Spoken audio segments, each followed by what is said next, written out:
সিরিয়ার দামেস্কে এজিদ ক্ষমতা দখল করলো অগণতান্ত্রিক পদ্ধতিতে, এবং সরকারি মালের কোনো হিসাব নাই, অডিট নাই, স্বৈরাচারী কায়দায় তিনি ক্ষমতা দখল করে মদিনার আহলে বায়েত যারা মদিনার নেতৃবৃন্দকে তার আনুগত্য করার জন্য বাধ্য করলো।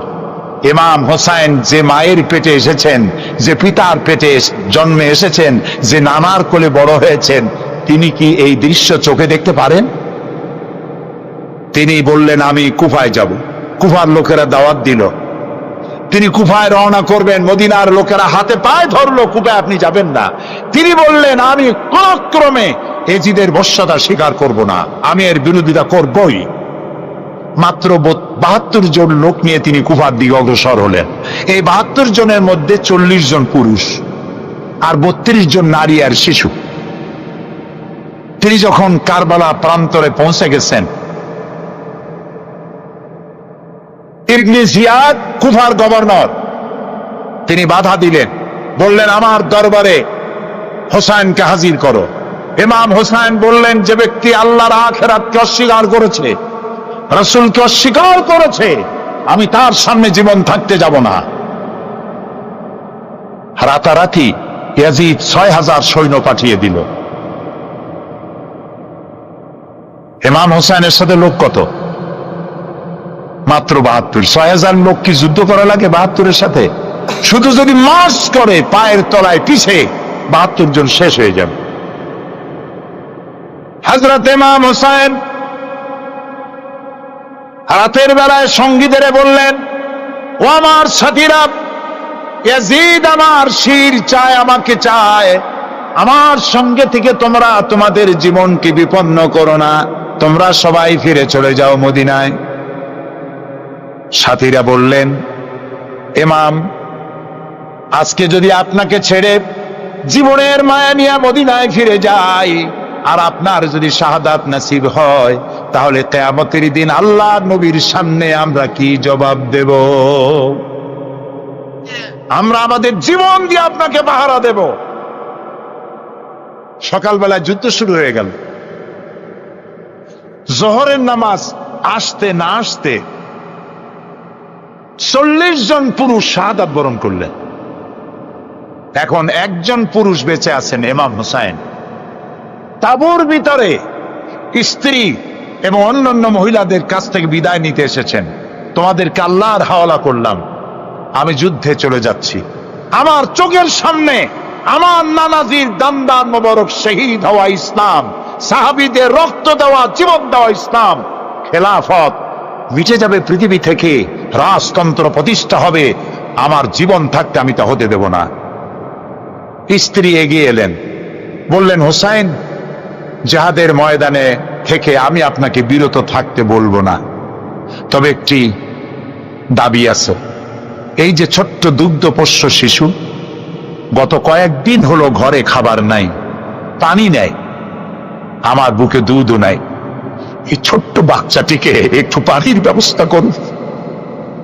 ইমাম হোসাইন কলিজার টুকরা সন্তানকে 2 হাতে উঁচু করে এজিদি সৈন্যদের সামনে এসেছেন।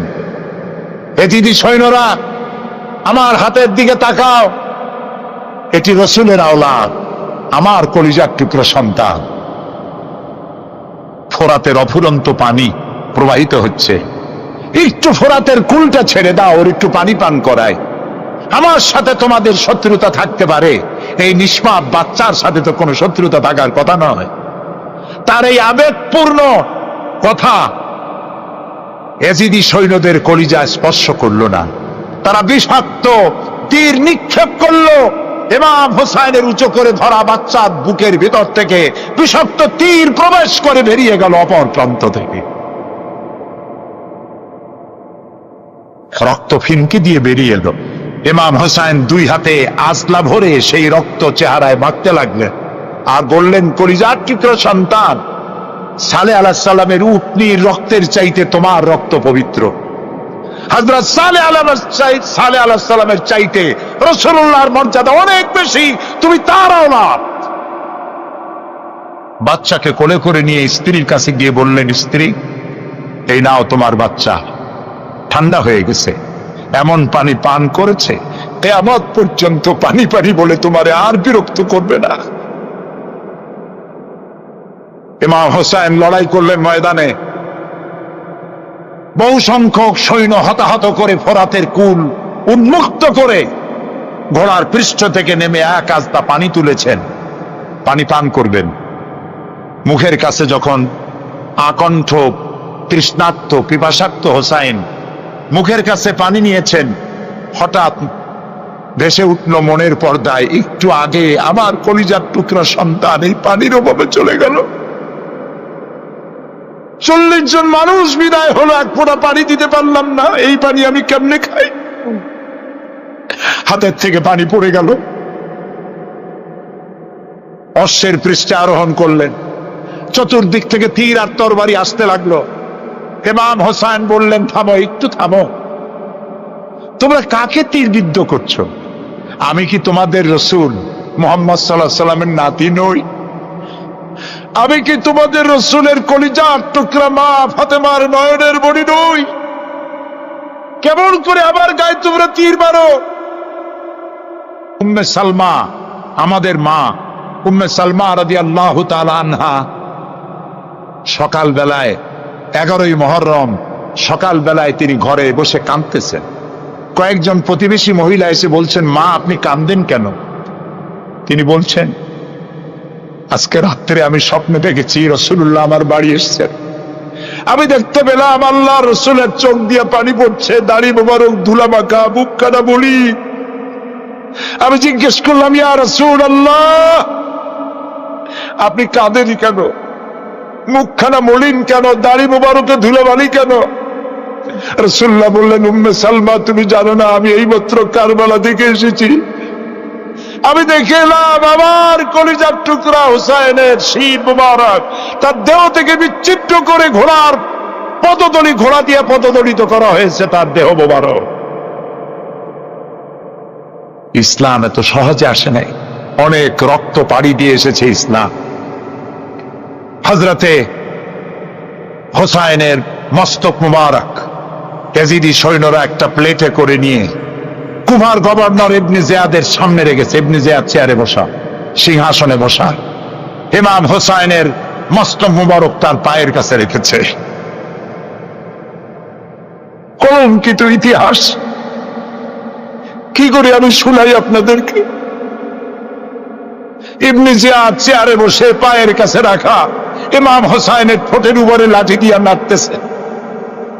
হযরত যায়েদ রাদিয়াল্লাহু তাআলা আনহু 80 বছর বয়স, তিনি বলছেন, ইবনে জিয়াদ এতক্ষণ যা করেছ মুখ বুঝে সহ্য করেছি, কিন্তু এখন যেটা তুমি করতেছো পায়ের কাছে কার ব্যথা? তুমি যে ঠোঁটের উপরে লাঠি দিয়া নাড়তেছ, আমি যায়েদ আমি দেখেছি রাসূলুল্লাহ 1000 বার এই মুখের উপরে চুমা খেয়েছেন। তোমার বেয়াদবি বন্ধ করো। প্রিয় ভাই, সব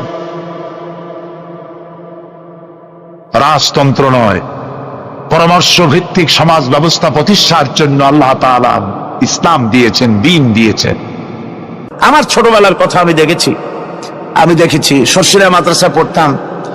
আব্বা টাকা দিতেন মাদ্রাসায় যাওয়ার সময়, আবার মা আবার মুরগির ডিম বিক্রি করা, বিভিন্ন জিনিস বিক্রি করা বা বাজার করা পয়সা, উদ্বৃত্ত কিছু পয়সা আব্বার অজান্তে আমার হাতের মুঠার মধ্যে দিয়ে দিতেন। যখন মাদ্রাসার দিকে রওনা হয়েছি, পর্দার আড়াল থেকে দরজা থেকে দেখতাম, যতক্ষণ তাকায় দেখতেছি চোখ থেকে পানি দরদর করে পড়তেছে। সুবহানাল্লাহ, মা কি জিনিস! আল্লাহ আল্লাহ আল্লাহ। বিদেশে যদি কারো সন্তান মারা যায়, সবার জানার আগে কবি বলতেছেন, বিদেশে বিরাজ্যজাত পুত্র মারা যায়, পশু পক্ষী না জানিতে আগে জানে মা। মায়ের কই যার তারে টান লেগে যায়, মা বুঝতে পারে আমার সন্তানটা নাই। ইতালির রাজধানী রোম। রোম প্রাচীন সভ্যতার লালন ভূমি। কোরআনে কারিমে সূরায় রোম রয়েছে, এই রোম সেই রোম।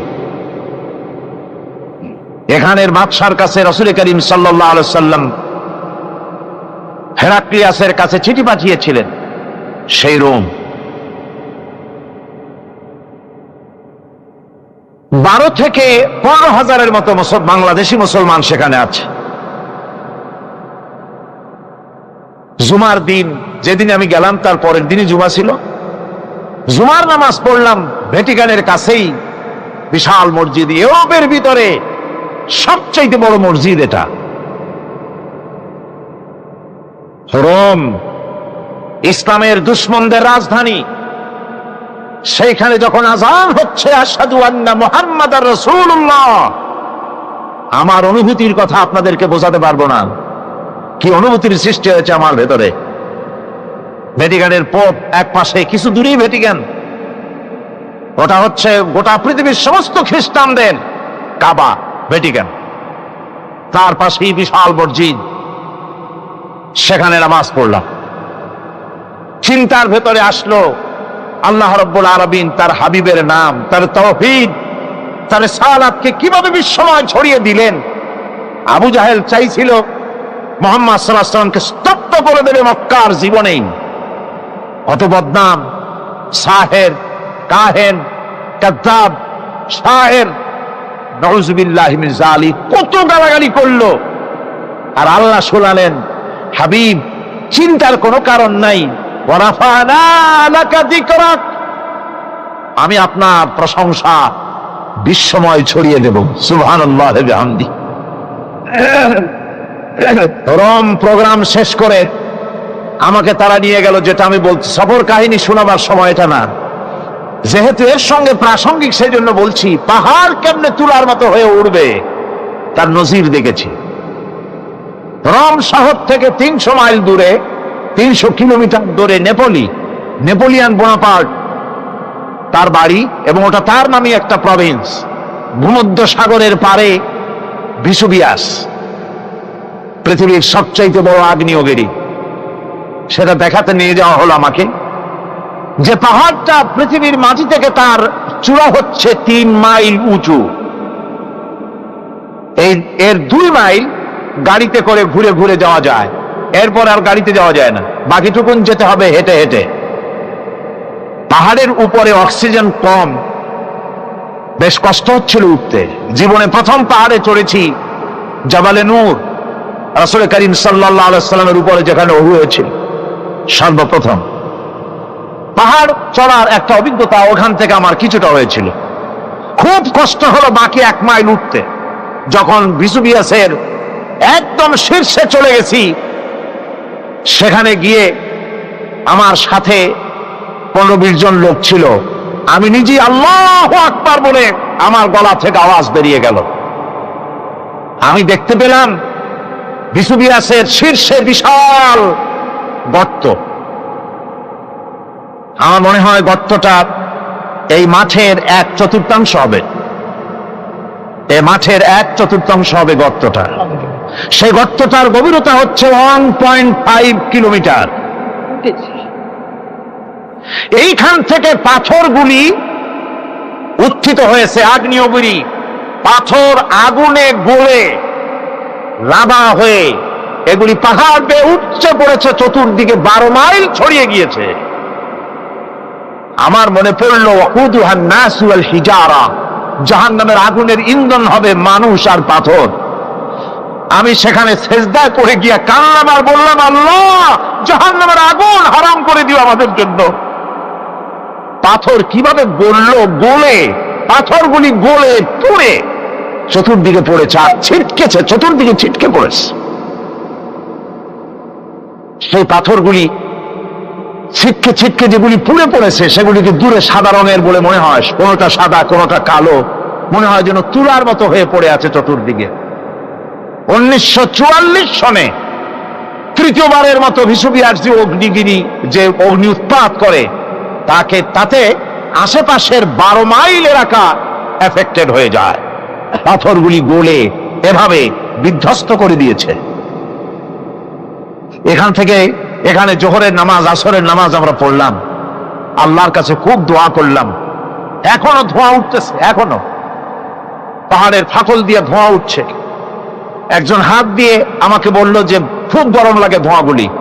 ওখানকার লোকেরা বলল যে ভেতরে এখনো আগুন আছে, তবে সুপ্ত, যে কোনো মুহূর্তে আবার তা জাগ্রত হতে পারে। আমরা সেখান থেকে নেমে এলাম। একটু কিছু দূর গিয়েই সেখানে হলো পম্পেই শহর। এই পম্পেই শহরটা হচ্ছে ঈসা আলাইহিস সালামের জন্মের 2000 বছর আগে এই শহর তৈরি হয়। ঈসা আলাইহিস সালামের জন্মের 179 বছর পর ভূমিকম্প হয়। সেই ভূমিকম্পে গোটা পম্পেই শহরটা পৃথিবীর মানুষের চোখের আড়াল হয়ে যায়, ধ্বংস হয়ে যায়, মাটির তলায় ভরাট হয়ে যায়। আজ থেকে 200 বছর আগে মাটি খনন করতে গিয়ে এই শহর আবিষ্কৃত হয়। পুরা শহরটা খুঁড়ে তারা বের করেছে। 180 হেক্টর জমিনের উপর এই বিশাল শহর। ঘুরে ঘুরে দেখলাম, গাড়ি চলে না সেখানে, পায়ে হেঁটে দেখতে হলো। প্রশস্ত রাস্তা। আজ থেকে 4000 বছর আগের মানুষেরা রাস্তা বানাতে জানতো পাথর দিয়ে, এবং রাস্তার দুধারে তাদের ছিল ফুটপাত, পানির ব্যবস্থা, নগরায়নের সব রকমের সুযোগ সুবিধা। তারপরে সেখানে বিচারালয়, এরপরে দোকানপাট, বাজার ঘাট, সবকিছুর ব্যবস্থা রয়েছে। বিশাল বিশাল পাথরগুলি দিয়ে পিলার তৈরি করা। ভাবলাম এই পিলারগুলি, এই পাথরগুলি তারা কিভাবে ক্রেন ছাড়া এত উপরে উঠালো কি করে, আমার মাথায় আসলো না। পাথর কেটে কেটে সুন্দর সুন্দর অঙ্কন শিল্প তারা করেছে। এরপরে ঘুরতে ঘুরতে বাদশার রাজার বাড়িতে গিয়ে ঢুকলাম। সেখানে গিয়ে দেখলাম উলঙ্গ এত মূর্তি পাথরের তৈরি করা। পাথর কেটে কেটে দেওয়ালে যৌন মিলনের এমন কোন অশ্লীল ছবি নাই যা তারা সেখানে তৈরি করে নাই। উলঙ্গ মূর্তি আর উলঙ্গ যৌন মিলনের অসংখ্য ছবি দিয়ে এই এলাকা ভরা। তখন আমি বুঝলাম আল্লাহর গজব হওয়ার কারণটা কি, এই শহরটা মাটির নিচে হরক হয়ে যাওয়ার কারণটা কি। আল্লাহ পাক জেনা ব্যভিচার যে দেশে বেশি হয় আল্লাহ পাক বরদাস্ত করেন না। দুশ্চরিত্র যে দেশের মানুষ দুশ্চরিত্র হয়ে যায়, জেনা ব্যভিচার বেশি হতে থাকে, আল্লাহ হরক করে দেন, গজব দেন। এই গজব এক এক সময় এক এক রকমের হয়ে আসে। কখনো মাটির নিচে দাবায় দেন, কখনো মহামারী, কোন দেশে কলেরা, কোন দেশে জলোচ্ছ্বাস, কোথাও ভূমিকম্প, আর সর্বশেষ এই জেনা ব্যভিচারের জন্য আল্লাহ পাকের চূড়ান্ত এই যৌনতার অশ্লীলতার জন্য চূড়ান্ত গজব বর্তমান বিশ্বের জন্য এইডস। আল্লাহ পাক এই গজব দিয়েছেন। বন্ধুগণ, আমি সেই জায়গা, আমি সেখানে যা দেখলাম, যে আল্লাহ পাক পাহাড়গুলিকে কিভাবে উড়াবেন এটা অস্বীকার করার কোনো উপায় নাই। বিশ্বাস তো করতামই। তবে হযরত ইব্রাহিম আলাইহিস সালাম যেমন বলেছিলেন, রব্বি আরিনি কাইফা তুহিল মাউতা, আয় আল্লাহ তুমি মরাকে জিন্দা করবা কেমনে? আল্লাহ পাক বললেন, আওয়ালাম তুমিন, তুমি বিশ্বাস করো না? ইব্রাহিম আলাইহিস সালাম বললেন, বালা, অবশ্যই বিশ্বাস করি, ওয়ালাকিন লিয়াতমাইন্না কলবি, যদি চোখে দেখতাম তাহলে আমার অন্তরাত্মা খুব ঠান্ডা হতো। আল্লাহ রাব্বুল আলামিন চোখে দেখায় দিলেন জিন্দা কেমনে মুর্দা হবে, মুর্দা কেমনে জিন্দা হবে, আল্লাহ দেখায় দিলেন। পাহাড় উড়াই দিবেন আল্লাহ রাব্বুল আলামিন। একথা কলিজার মধ্যে তার উপর ঈমান বিশ্বাস, কিন্তু আল্লাহ চোখে দেখাইছেন, ঈমান আরো মজবুত হয়েছে, যা ছিল আরো মজবুত হয়েছে। সুবহানাল্লাহ ওয়া বিহামদিহি। আল্লাহর ভয়তে কলিজা কেঁদেছে। আমি পাহাড়ের উপরে কেঁদেছি, যার যার হয়ে কেঁদেছি। বন্ধুগণ, আল্লাহ সুবহানাহু ওয়া তাআলা এই জন্য বলেছেন, কুল সিরু ফিল আরদ, আমার জমিন ঘোরো, ভালো করে দেখো, কাইফা কানা আকিবাতুল মুকাজ্জিবিন, মহাসত্যকে যারা অস্বীকার করেছে তাদের পরিণতি আমি কি করে দিয়েছি, এগুলি চোখে ভালো করে তাকায় দেখো। আমার বন্ধুগণ, সুতরাং এই পৃথিবীর অবসান হবে, এই পৃথিবী ধ্বংস হবে, এই পৃথিবী চূড়ান্ত ভাবে শেষ হয়ে যাবে। ও হ্যাঁ, আরেকটি কথা বলতে হয়, সেটা হচ্ছেই যে এই রোম থেকে আর একটু দূরে 900 মাইল দূরে হচ্ছে সিসিলি। 900 মাইল দূরে, সেখানে এই সিসিলি মুসলমানেরা শাসন করেছিল 350 বছর। সেই সিসিলিতে রয়েছে 360টা মসজিদ মুসলমানদের করা। সমস্ত মসজিদগুলি আজ তালা বন্ধ, একটা মসজিদও খোলা নাই। সেখানকার মুসলমানেরা ওয়াজ শুনতে এসেছিল রোমে। আমি তাদের জন্য পরামর্শ দিয়েছি যে গভর্নমেন্টের কাছে তোমরা দাবি জানাও যে অন্তত একটা মসজিদের দরজা আমাদের জন্য খুলে দাও। রোমের অবস্থানরত প্রবাসী বাংলাদেশি মুসলমানেরা আমাকে বলেছে, তাদের অনেকের বাড়ি চট্টগ্রামেও আছে, আমাকে বলেছে তাদের চোখে পানি আসছে বলার সময় যে চিরময়ের তাফসীর মাহফিল যখন আসে ওই যেটা কামতে থাকে যাওয়ার জন্য। তো যাওয়া তো সম্ভব না এত দূর থেকে, আমাদের সালাম বলে দিবেন যত লোক আসবে, আর আমাদের জন্য দোয়া করতে বলবেন যেন এই রোমের ভিতরে আমরা ইসলামের আদর্শের ভিত্তিতে আমরা যেন চলতে পারি। আপনারা দোয়া করুন তাদের জন্য। ভাইরা আমার, এই পৃথিবী একদিন পরিসমাপ্তি ঘটবে এবং আল্লাহর দরবারে আমাদেরকে উঠতে হবে এবং সেখানে আমাদের বিচার হবে। সেখানে আমাদের কি হবে? বিচার হবে। আল্লাহ পাক বিচারটাকে নির্ভুল করার জন্য, সঠিক করার জন্য প্রত্যেকের গলায় আমলনামা ঝুলায় রাখছে, এখানে রেকর্ডের ব্যবস্থা করা হয়েছে। আল্লাহ পাক বলছেন, ওয়া কুল্লা ইনসানিন আলজামনাহু তাইরাহু ফি উনুকিহি ওয়া নুখরিজু লাহু ইয়াওমাল কিয়ামাতি কিতাবান ইয়ালকাহু মানশুরা। আল্লাহ পাক বলেন, প্রত্যেকের ভালো মন্দ কর্মফল, কর্মলিপি আমি তার গলায় ঝুলায় রেখেছি। কিয়ামতের দিন সে নিজের কাছে স্পষ্ট সব দেখতে পারবে, কোনো জিনিস বাদ পড়বে না। তার গলায় তার আমলনামা ঝুলানো আছে, সব রেকর্ড হতেছে। আমরা যা করছি সবগুলি রেকর্ড হয়ে যাচ্ছে। বর্তমান বিজ্ঞানীরা আবিষ্কার করেছে যে মানুষের শরীরের ভিতরে ডিএনএ আছে, রক্তের ভিতরে ডিএনএ, এটা একটা কোড। মানুষের রক্তের ভিতরে ডিএনএ আছে, যেমন তার ব্রেনের ভিতরে কতগুলি কোষ আছে, এক একটা কোষ এক এক ধরনের কাজ করে, অনুরূপ ভাবে তার শরীরের ভিতরে রক্তের ভিতরে ডিএনএ আছে। এই ডিএনএটা কি? এই ডিএনএটা হচ্ছে, এই ডিএনএ একটা কম্পিউটারের মতো কাজ করতেছে। লোকটা কি করবে, কোথায় যাবে, সে ভালো হবে মন্দ হবে কি হবে, সব তার ডিএনএর মধ্যে রেকর্ডকৃত আছে। এটা বোঝার জন্য একটা সুন্দর দৃষ্টান্ত দেওয়া যায়। যেমন এই কাগজটাকে আপনারা মনে করুন একটা গাড়ির একটা ব্লুপ্রিন্ট, একটা গাড়ির ব্লুপ্রিন্ট। এখানে লেখা আছে গাড়ি কিভাবে তৈরি হবে। এই কাগজটা নিয়ে ঘরের মধ্যে রেখে দিলেন, এখন এই কাগজটা থেকেই অটোমেটিক গাড়ির উইন্ডো তৈরি হলো, শিল তৈরি হলো, গাড়ির বডি তৈরি হলো, চেসিস তৈরি হলো, টায়ার তৈরি হলো, ইঞ্জিন তৈরি হলো, ব্যাটারি তৈরি হলো, পেট্রোল নিল, আর কোন রকমের ড্রাইভার ছাড়াই গাড়ি চলতে আরম্ভ করলো। এই কথাটা যদি মনের মাথার মধ্যে আনতে পারেন যে এটা কিভাবে হইতে পারে, এতে লেখা অনুযায়ী যেভাবে হওয়া যদি সম্ভব হয়, অনুরূপ ভাবে মানুষের রক্তের ভিতরে ডিএনএ এর আবিষ্কার করেছে। এর ভিতরে মানুষের ভালো মন্দ, কোথায় যাবে কি করবে, সবকিছু এর মধ্যে রয়েছে। কোরআনে কারীমে আল্লাহ রাব্বুল আলামিন, আমি গত বছর বলছিলাম যে বিজ্ঞানের আবিষ্কার যত বাড়বে কোরআন বোঝা মানুষের জন্য তত সহজ হবে। কোন সুবহানাল্লাহ। কোরআন বোঝা মানুষের জন্য তত সহজ হবে। সুতরাং মানুষের গলার সাথে আল্লাহ পাক বলছেন যে একটা আমলনামা আমি ঝুলাই দিয়েছি তার গলার সাথে, সে যা করতেছে ওখানে সব লিপিবদ্ধ হচ্ছে, কম্পিউটারাইজড, কম্পিউটারের মতো এগুলি সব গ্রহণ করতেছে। এগুলি কিয়ামতের দিন তার সামনে হাজির করা হবে। কিয়ামতে যখন আমলনামা তার সামনে দিয়ে বলা হবে, ইকরা কিতাবাকা কাফা বিনাফসিকাল ইয়াওমা আলাইকা হাসিবা, তাকে বলা হবে নিজের কর্মলিপি নিজেই পড়ো, আজ তুমি তোমার নিজের হিসাব নিতে যথেষ্ট। বন্ধুগণ, এই মাহফিলে যত লোক আমরা বসে আছি, আমরা আমাদের হিসাব নিতে যথেষ্ট না আরেকজন লাগবে? কোন আমরা যথেষ্ট কিনা?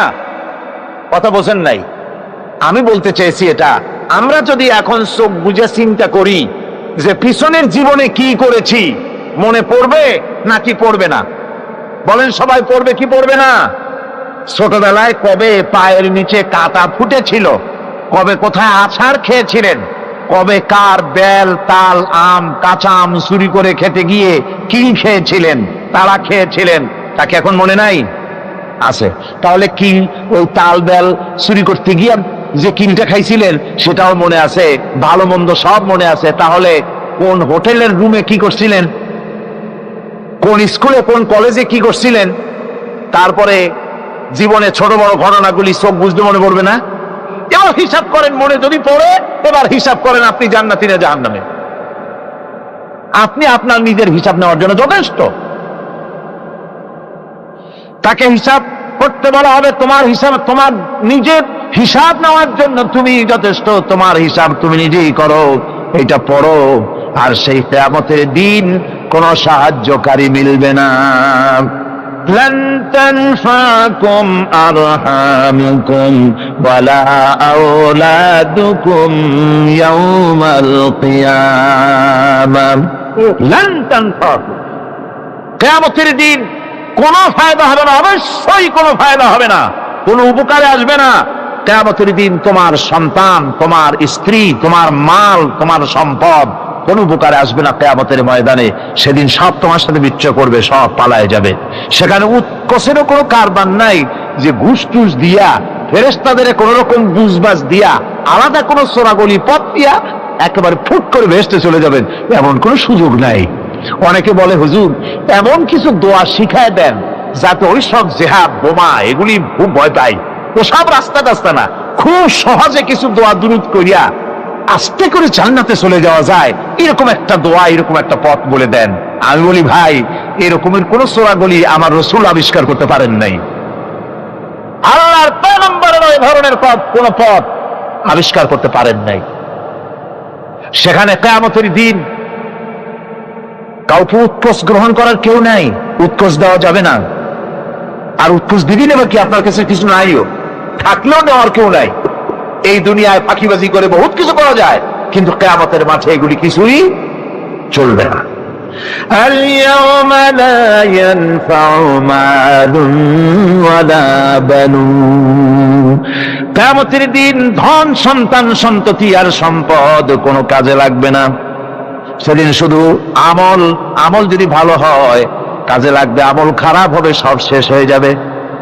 আল্লাহ রাব্বুল আলামিন নবীজিকে ডেকে বলেছেন, নবী আপনি বলেন, কুল মা কুনতু বিদআম মিনার রাসূল, আপনি বলুন আমি কোন নতুন রাসূল নই, আমার আগে অনেক নবী রাসূল পৃথিবীতে এসেছেন, তারা বিদায় হয়ে গেছেন। আমি জানি না কিয়ামতের দিন আল্লাহ রাব্বুল আলামিন আমার সাথে কি ব্যবহার করবেন, আর আমি এও জানি না যে কিয়ামতের দিন আল্লাহ পাক তোমাদের সাথে কি ব্যবহার করবেন।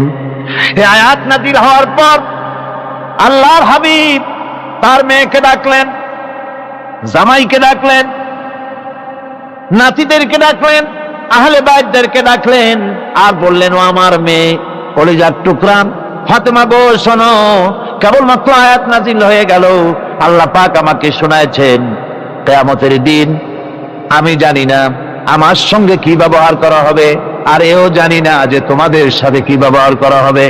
ও আমার কলিজার টুকরা মেয়ে ফাতেমা, কিয়ামতের দিন মুহাম্মদ সাল্লাল্লাহু আলাইহি সাল্লামের মেয়ে, এই হিসাবে তোমার নাজাতের ফয়সালা হবে না। ও আমার কলিজার টুকরা নাতি হাসান আর হোসেন, কিয়ামতের দিন মুহাম্মদ সাল্লাল্লাহু আলাইহি সাল্লামের নাতি হিসাবে ফয়সালা হবে না। ও আমার জামাই হযরতে আলী, কিয়ামতের দিন আমার জামাই হিসাবে নাজাতের ফয়সালা হবে না। আমল যদি ভালো হয় ফয়সালা ভালো হবে, জান্নাতে চলে যাবে। আমল যদি খারাপ হয় কার নাতি কার জামাই দেখা হবে না। সুবহানাল্লাহ। কঠিন কিয়ামতের মাঠ। এই পরকালের বিশ্বাস যদি কলিজার মধ্যে ঢোকে মানুষ ভালো হয়ে যাবে। কোন সুবহানাল্লাহ। আপনারা কোন মানুষের চরিত্র ভালো কি পুলিশে বানাইতে পারবে? আপনাদের দৃষ্টিতে পারবে? কথার জবাব যে দিলেন না, পুলিশে কি মানুষের চরিত্র ভালো বানাইতে পারবে? পুলিশের চরিত্র ভালো বানাবে কেডা? সেটাই তো কথা। মানুষের চরিত্র যাতে ভালো থাকে, মানুষের জন্য খারাপ কাম না করে, সেজন্য পুলিশ। পুলিশ যাতে খারাপ কাম না করে সেজন্য আরো একটা ডিপার্টমেন্ট আছে না? তারা যাতে খারাপ কাজ না করে সেজন্য আর একটা আছে। এন্টি করাপশনের আবার এন্টি করাপশন আছে, তার উপর আবার এন্টি করাপশন আছে। এন্টিদের অভাব না। সুতরাং পুলিশ দিয়া, বিডিআর দিয়া, আর্মি দিয়া মানুষের, দেশের, জাতির চরিত্র ভালো বানানো যায় না। রাসূলুল্লাহ এ দিয়ে বানান না, এটা ইসলামের নিয়ম নয়। পুলিশ দিয়া, আর্মি দিয়া দেশের মানুষের চরিত্র ভালো বানানো যায় না। চরিত্র ভালো বানানো যায় কেবলমাত্র পরকালের ভয় দিয়া। কিসের ভয় দিয়া? ওই যে মক্কার জীবনে ওই সমস্ত মানুষগুলি যারা চুরি করত, ডাকাতি করত, জেনা করত, বদমাশি করত, যারা শয়তানি করত, যারা মানুষকে খুন করত, এই মানুষগুলি এত ভালো হয়ে গেল যারা চুরি ছেড়ে দিল, ডাকাতি ছেড়ে দিল, জানাজা বিচার ছেড়ে দিল, এত ভালো হয়ে গেল, পৃথিবীর মধ্যে সেরা মানুষ তারা হয়ে গেলেন। জোরে বলেন সুবহানাল্লাহ। নবীর সাহাবীরা পৃথিবীর শ্রেষ্ঠ সন্তান, নবীর সাহাবীরা পৃথিবীর সেরা মানুষ, তাদের চাইতে সেরা মানুষ নবীদের পরে আর কেউ হতে পারে না। জোরে কোন সুবহানাল্লাহ। নবীর পরে পৃথিবীতে শ্রেষ্ঠ মানুষ কারা? সাহাবায়ে কেরাম রিদওয়ানুল্লাহি তাআলা আলাইহিম আজমাইন। ওনারা তো কুফরের মধ্যে ছিলেন, শিরকের মধ্যে ছিলেন, চুরি ডাকাতি জেনা ব্যভিচার এমন কোন পাপ নাই যা করা হয়নি। তারপরে যখন আল্লাহর নবীর কাছ থেকে তাওহীদ, রিসালাত ও আখিরাতের দাওয়াত পেলেন, কি সোনার মানুষ এক একজন হয়ে গেলেন। সুবহানাল্লাহ। যারা ছিলেন নারীর সতীত্বের জম, তারা হয়ে গেলেন নারীর সতীত্বের পাহারাদার। যারা মানুষের মাল চুরি করত, ডাকাতি করত, তারা রাতভর মানুষের মালের পাহারা দিল, মানুষের রক্তের পাহারা দিল। সুবহানাল্লাহ বিহামদি। রক্ত সম্পদের পাহারা দিল। রাসূল বললেন, খায়রুল কুরুনে কারনি, সর্বশ্রেষ্ঠ যুগ তো আমার যুগ। বন্ধুগণ, এরপরে একটা জীবন আসবে ওই কিয়ামতের ময়দানে।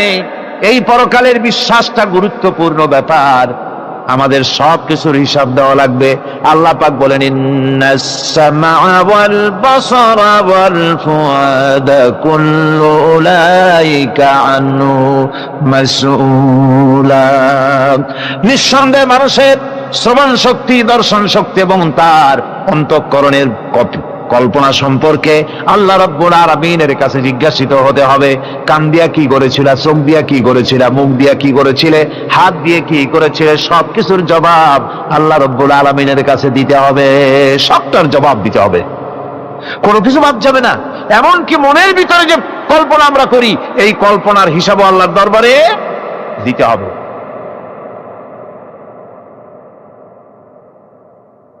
হযরতে জাফর চলে গেলেন নিজের বাড়িতে।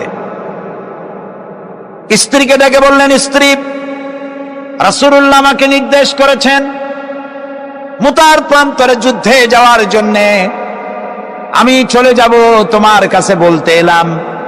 রাসূলুল্লাহ নির্দেশ না করলে বলতেও আসতাম না। আমি যদি শহীদ হয়ে যাই, আমি যদি আর না ফিরি, আমার সন্তানগুলিকে আমার রাস্তায়ও, এই রাস্তায়, দ্বীনের রাস্তায় তাদেরকে তৈরি করবে। স্ত্রী বলছেন, হে আমার স্বামী, রাসূলুল্লাহ নির্দেশ করেছেন জিহাদের ময়দানে যাওয়ার জন্য।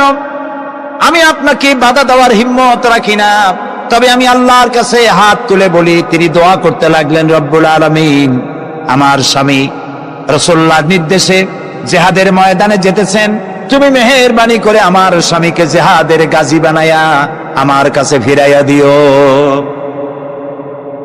হযরতে জাফর তরবারিটা খাপের মধ্য থেকে বের করে তরবারির উল্টা দিক দিয়া স্ত্রীর মুনাজাত করা অবস্থায় তার হাতের উপরে মৃদু আঘাত করলেন আর বললেন, স্ত্রী হাত নামাও, উল্টা দোয়া করো না। রাসূলুল্লাহ আমার নাম দ্বিতীয় নাম্বারে বলেছেন, আমার আগেও একজন আছে, পরেও একজন আছে। মুতার প্রান্তরে আমি যে শহীদ হব তাতে কোনো সন্দেহ নাই।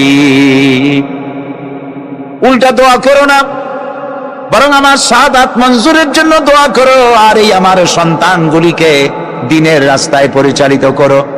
আর আমি তোমার কোনো হক আদায় করতে পারি নাই, আমারে মাফ করে দিও। হযরতে জাফর সালাম দিয়ে চললেন। পিছনে স্ত্রী কাঁটা কবুতরের মতো ছটফট করছে, আর ছোট ছোট বাচ্চারা পিছনে দৌড়াচ্ছে, আব্বা আব্বা বলে কাঁদতেছে।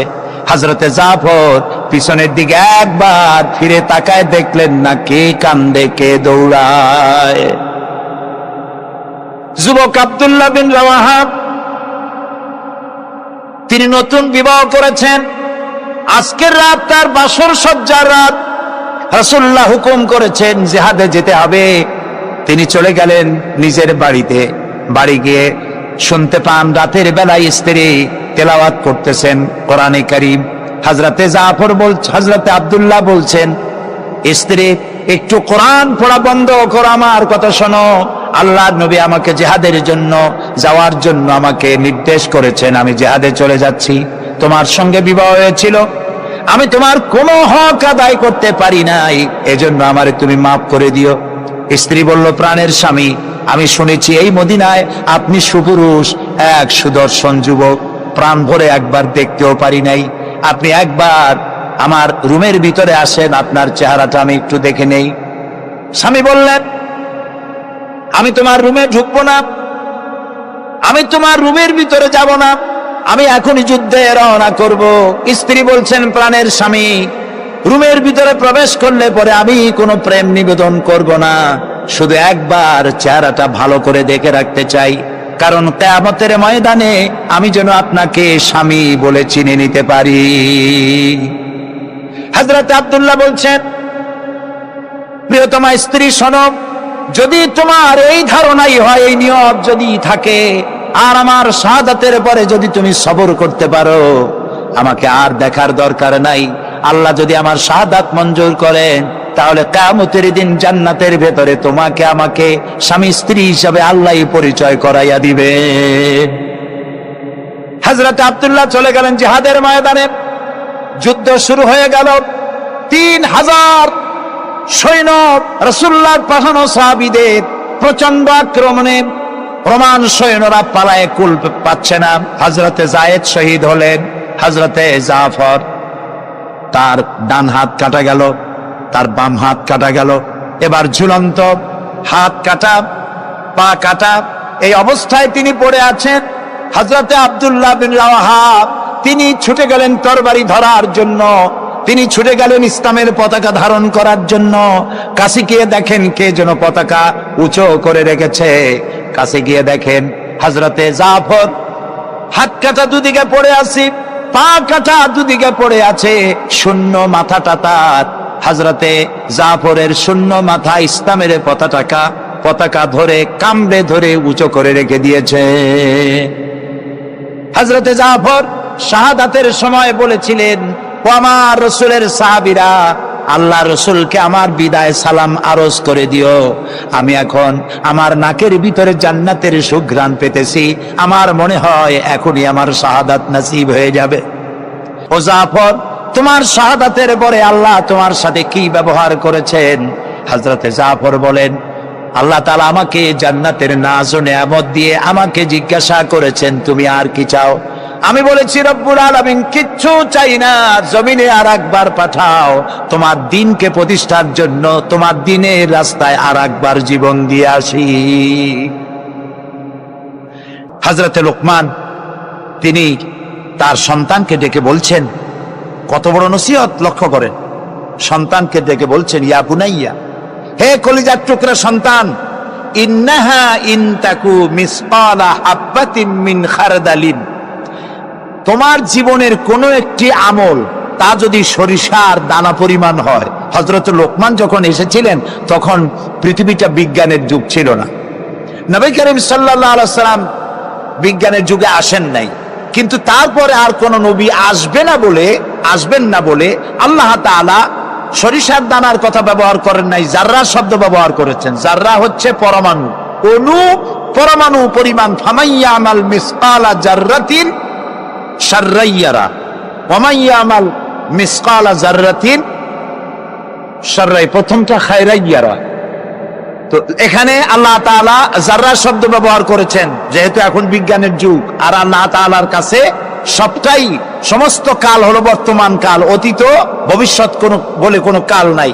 এই জন্য নূহ আলাইহিস সালামের যুগটা ছিল বৈজ্ঞানিক যুগ, ছিল না হযরতে লোকমানের সময়। তাই আল্লাহ তাআলা সে সময় সরিষা পাওয়া যেত, সরিষার কথা বলেছেন। এখন তো অণু পরমাণু দিয়ে যে অ্যাটম বোমা তৈরি করা হয়, বিভিন্ন মারণাস্ত্র তৈরি হয়, সামান্য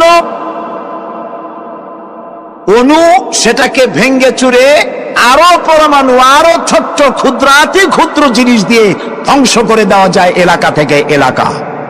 সেই জন্য আল্লাহ তাআলা জাররা শব্দ ব্যবহার করেছেন, এখানে সরিষার দানার কথা ব্যবহার করছেন। আল্লাহ তাআলা বলেন, হযরত লোকমান বলছেন, আমার প্রিয় সন্তান, যদি তোমার কোন সরিষা পরিমাণ আমলও যদি পাথরের ভিতরে কোথাও লুকিয়ে থাকে, মহাশূন্যে যদি হারিয়ে যায়, মরুভূমির ভিতরে যদি হারিয়ে যায়, আকাশ এবং পৃথিবীতে কোথাও যদি তা লুকিয়ে থাকে, অবশ্যই আল্লাহ রাব্বুল আলামিন কিয়ামতের দিন তা উপস্থিত করবেন। কত বড় কথা! সরিষার দানা পরিমাণ আমল যদি আল্লাহ কিয়ামতে উঠান, জেনা, ব্যভিচার, মদ, জুয়া, এই সমস্ত বড় বড় পাপ আল্লাহ দেখাইতে পারবেন না? পারবেন। সন্তানকে কিভাবে নসিহত করতে হয়, সন্তানকে গুলশানে 4টা বাড়ি দেওয়া, বাড়ি রেখে যাওয়া, ব্যাংকে হাজার হাজার কোটি টাকা ব্যাংক ব্যালেন্স রেখে যাওয়া সন্তানের জন্য কল্যাণকর নয়।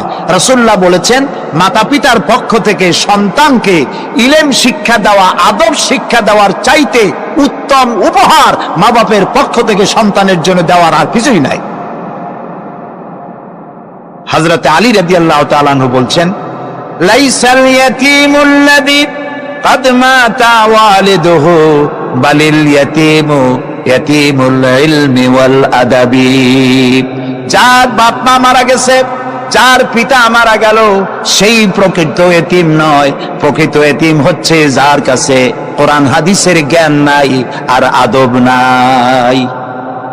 যে সন্তানকে যদি পিতামাতা আদব শিখাতে না পারে, ইলম দিতে না পারে, তাহলে পিতা বেঁচে থাকতেই সেই সন্তান সে এতিম বানায় গেল, সে কিছুই শিখলো না। এই জন্যে হযরত লোকমান তার সন্তানকে শিখালেন, দেখো সরিষা পরিমাণ আমলও যদি করো তাও পলায় থাকতে পারবে না। সুতরাং তুমি তোমার আমল সম্পর্কে সতর্ক হও। আল্লাহ তোমার সমস্ত আমলগুলি দেখতে পাচ্ছেন। আল্লাহ দেখতে পাচ্ছেন না সব? আল্লাহ রাব্বুল আলামিন বলেন, وَيَعْلَمُ مَا فِي الْبَرِّ وَالْبَحْرِ وَمَا تَسْقُطُ مِنْ وَرَقَةٍ إِلَّا يَعْلَمُهَا। এই পৃথিবীতে যদি কোনো একটি সমুদ্রের মধ্যে কি হয়, স্থলভাবে কি হয়, আল্লাহ রাব্বুল আলামিন বলেন আমি জানি।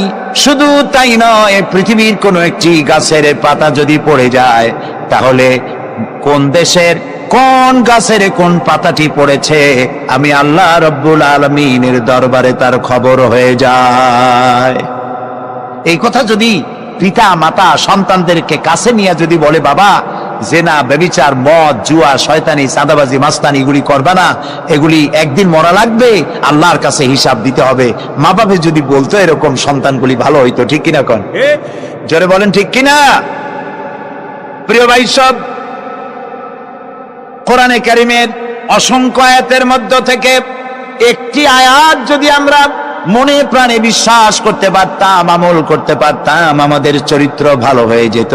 আল্লাহ রাব্বুল আলামিন বলেন, মা ইয়াকুনু মিন নাজওয়া সালাসাতিন ইল্লা হুয়া রাবিউহুম ওয়ালা খামসাতিন ইল্লা হুয়া সাদিসুহুম। আল্লাহ তাআলা বলেন, শোনো, যেখানে তোমরা 3 জনে মিলে পরামর্শ করো, 3 জনে মিলে যেখানে পরামর্শ করো, মনে করো ওখানে তোমরা 3 জন নও, চতুর্থ আর এক সত্তা সেখানে আছে, নাম কি তার? বলেন, ওয়ালা খামসাতিন ইল্লা হুয়া সাদিসুহুম। যেখানে 5 জন তোমরা পরামর্শ করো, সেখানে ষষ্ঠ আর এক সত্তা আছে, তার নাম কি? আল্লাহ। ওয়ালা আদনা মিন যালিকা ওয়ালা আকসারা ইল্লা হুয়া মাহুম আইনামা কানু। এর থেকে সংখ্যায় যদি কম হও, এর থেকে সংখ্যায় যদি বেশি হও, তুমি যেখানে আমি আল্লাহ সেখানে। সুবহানাল্লাহ ওয়া বিহামদিহি। প্রিয় ভাই সব, এই যত বোমাবাজি হয়, গ্রেনেড বাজি হয়, কোনো না কোনো জায়গায় পরামর্শ হয় না? হয় না? পরামর্শ হয়। শেখ বেলাল উদ্দিন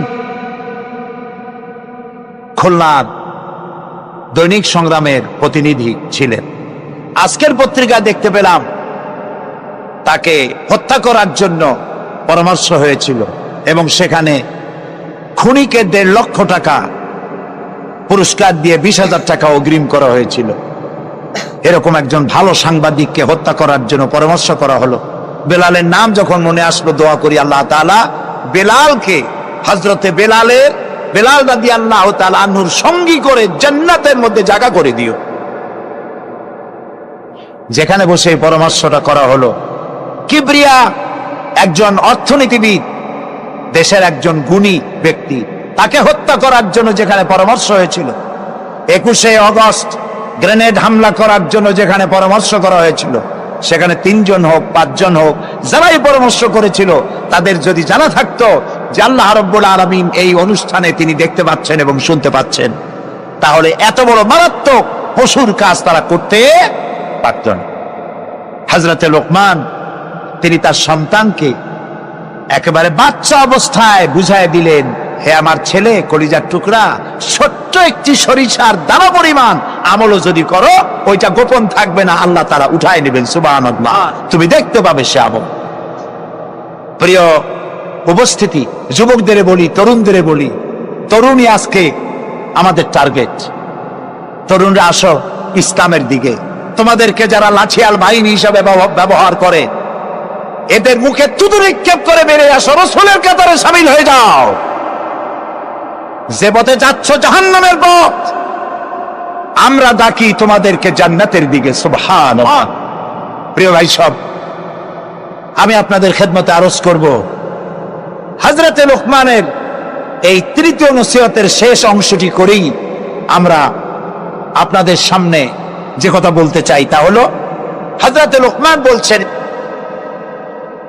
ওয়া'মুর বিল মারুফি ওয়ানহা আনিল মুনকার, ভালো কাজের আদেশ দাও, অন্যায় কাজ থেকে মানুষকে বিরত রাখো।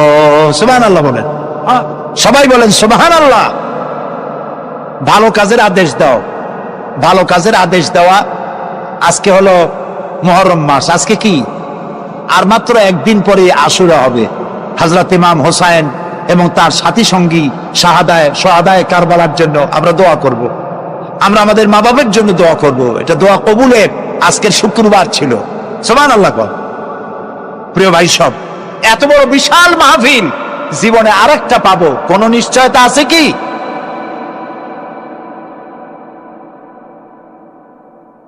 তিন নম্বর নসিহতের শেষ অংশ হচ্ছে, হে প্রিয় বৎস, ভালো কাজের আদেশ করবা আর অন্যায় কাজের বিরোধিতা করবা।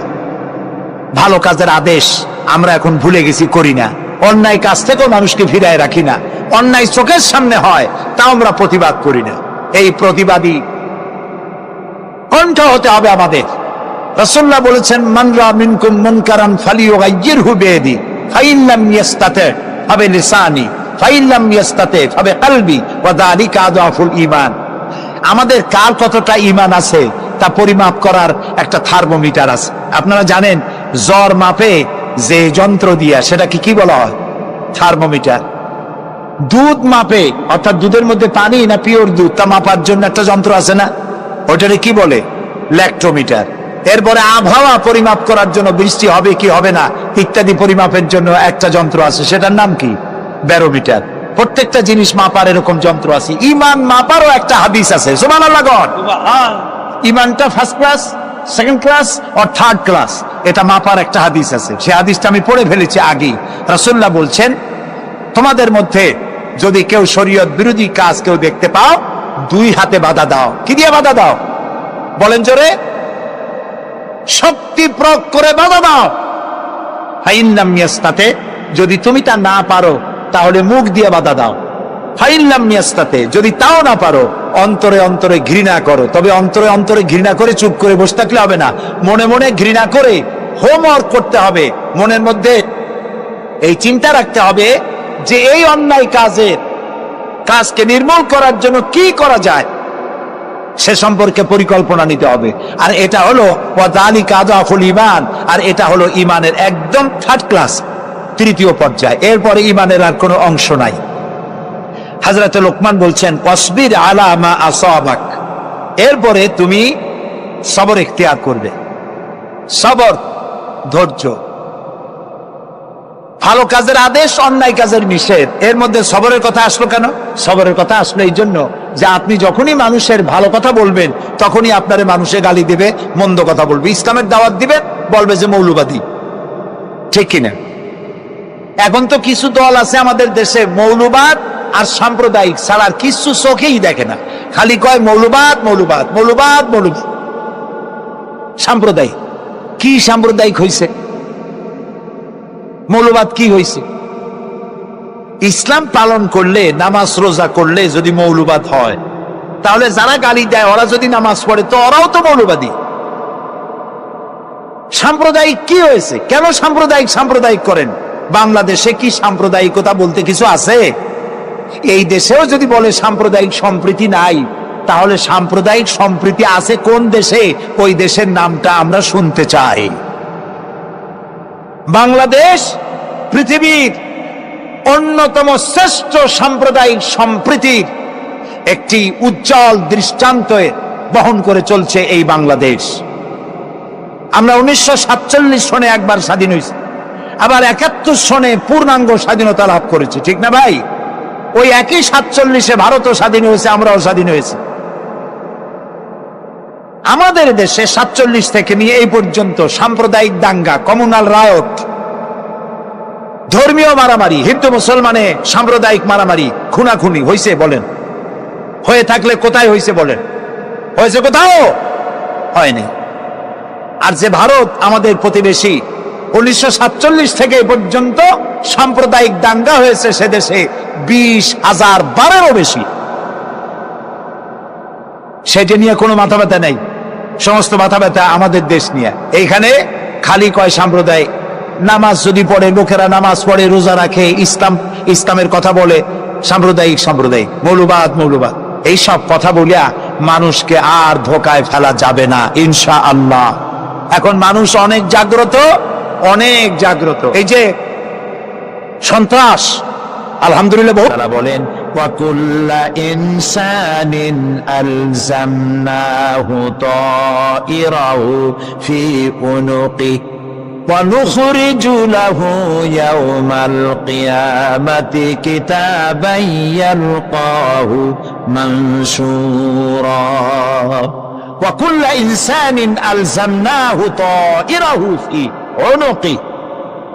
আমি প্রত্যেক মানুষকে, মানুষের কর্মকে তার গ্রীবা লগ্ন করে দিয়েছি। এই যে গলা, এই গলার কাছে একটা ঘুটলির মতো, একটা সিম কার্ডের মতো এইখানে আমি রেখে দিয়েছি। কোথায়? কোন গলায়? কে বলতেছেন এ কথা? এই ঘুটলির ভিতরে তুমি যা করতেছো সব লিপিবদ্ধ হচ্ছে। সুবহানাল্লাহ বলেন। এখন বলতে পারেন অদৃশ্য এই ঘুটলি, এটা তো দেখি না, এটা কে বলতেছেন? আমি কিন্তু দেখতে পাচ্ছি না। আপনারা দেখেন নাকি? কেউ দেখেন না। হাত দিয়ে ধরে দেখেন, পান নাকি? ধরাও যায় না, দেখাও যায়। আল্লাহ বলছেন আছে, তাহলে বিশ্বাস করতে হবে। এর ভিতরে সব রেকর্ড হয়ে যাচ্ছে। আপনি বলবেন এতটুকুন ঘুটলির মধ্যে, তাবিজের মধ্যে আমার সারা জীবনের সব কথার সব কাজ ঢোকে কেমনে লেখা হয়? তাহলে পাল্টা প্রশ্ন করি, আপনার মোবাইলের সিম কার্ডে এত ফোন নাম্বার, এত ইমেল, এত কি বলে, এত টেক্সট, এত কিছু, আপনার আরো কি জানি আছে, মেসেজ দেওয়াটা হাবিজাবি আছে না, অনেক কিছু গুছি সুতা, এগুলো কেমনে হয়? ছোট্ট একটা সিম কার্ডের মধ্যে কেমনে হয়? শত শত টেলিফোন নাম্বারের মধ্যে ঢুকে যায়। আমার একটা টেলিফোন দিয়ে মোবাইল দিল, কোথা থেকে দিল? লিসবন। কোথায়? কি আন্দাজে কয়েস থেকে? লিসবন হচ্ছে পর্তুগালের রাজধানী।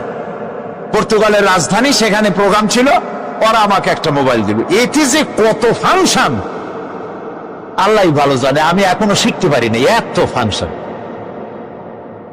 এতটুকু একটা মোবাইলের মধ্যে।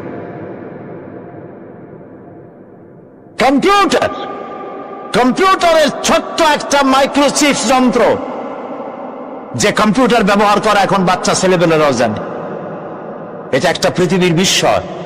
এই কম্পিউটার, আপনি যান ব্যাংকে, কম্পিউটারের ছোট্ট সেই মাইক্রোচিপসের মধ্যে সারা চট্টগ্রামের সমস্ত মানুষের টাকা লেনদেন, ট্রানজেকশন, এর যা কিছু আপনি করেছেন সব কিছুর হিসাব এখানে রয়েছে, আছে না?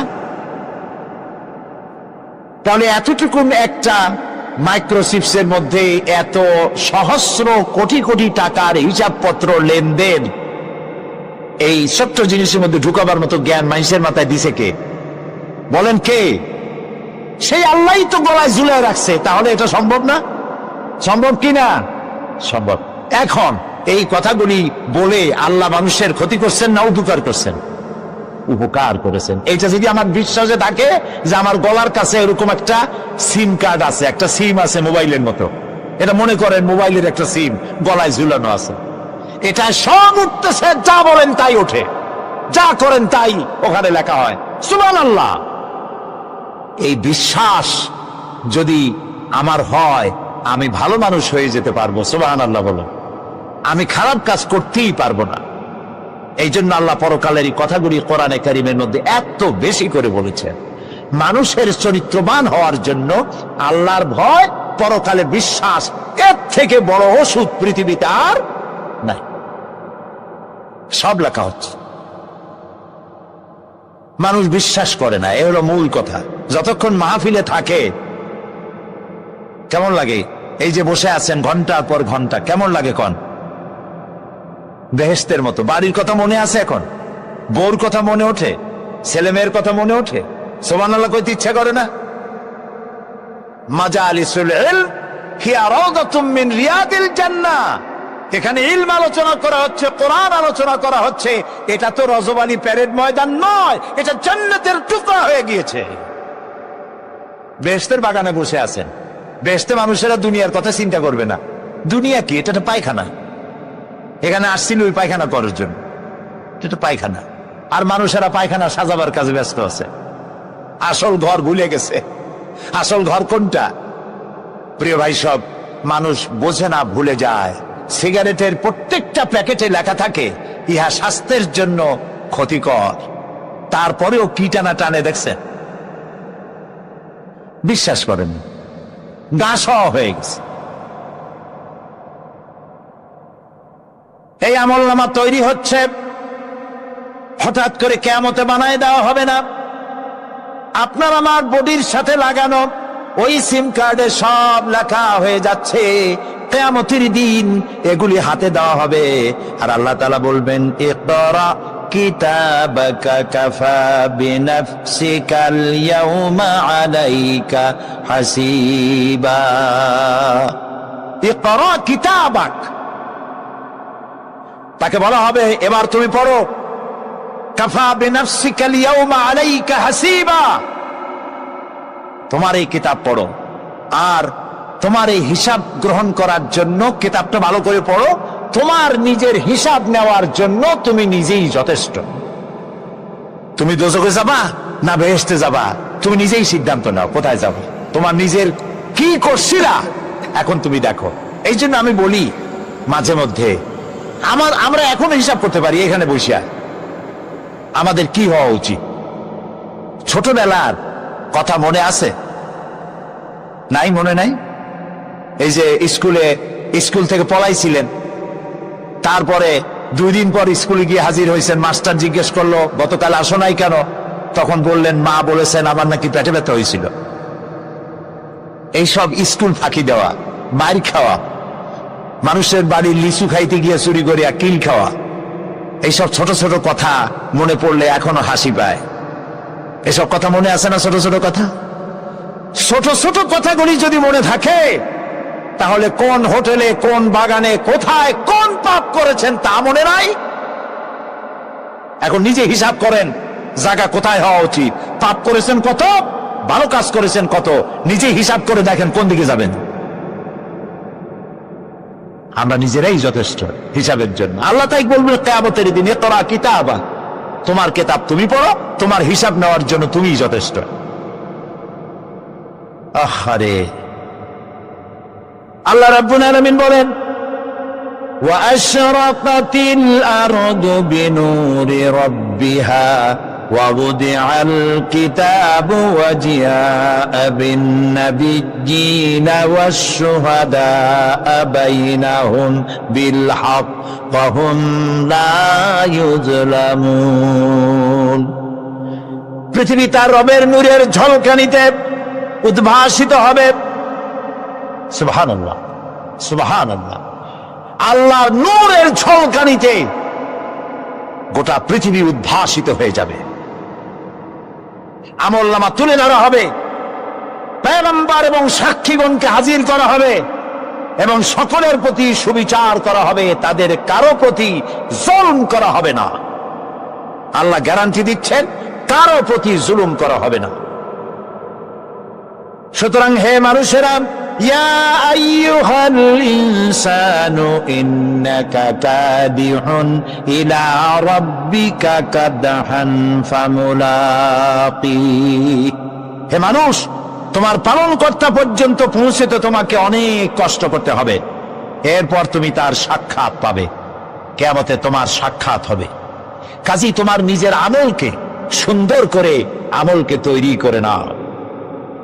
فَأَمَّا مَنْ أُوتِيَ كِتَابَهُ بِيَمِينِهِ فَسَوْفَ يُحَاسَبُ حِسَابًا يَسِيرًا وَيَنْقَلِبُ إِلَى أَهْلِهِ مسرورا। সুবহানাল্লাহ। যার ডান হাতে আমলনামা দেওয়া হবে, কিয়ামতের দিন আমলনামাগুলি উড়িয়ে দেওয়া হবে। ইমানদারের সামনের থেকে কোন হাতে, আর বেঈমানের পিছন থেকে বাম।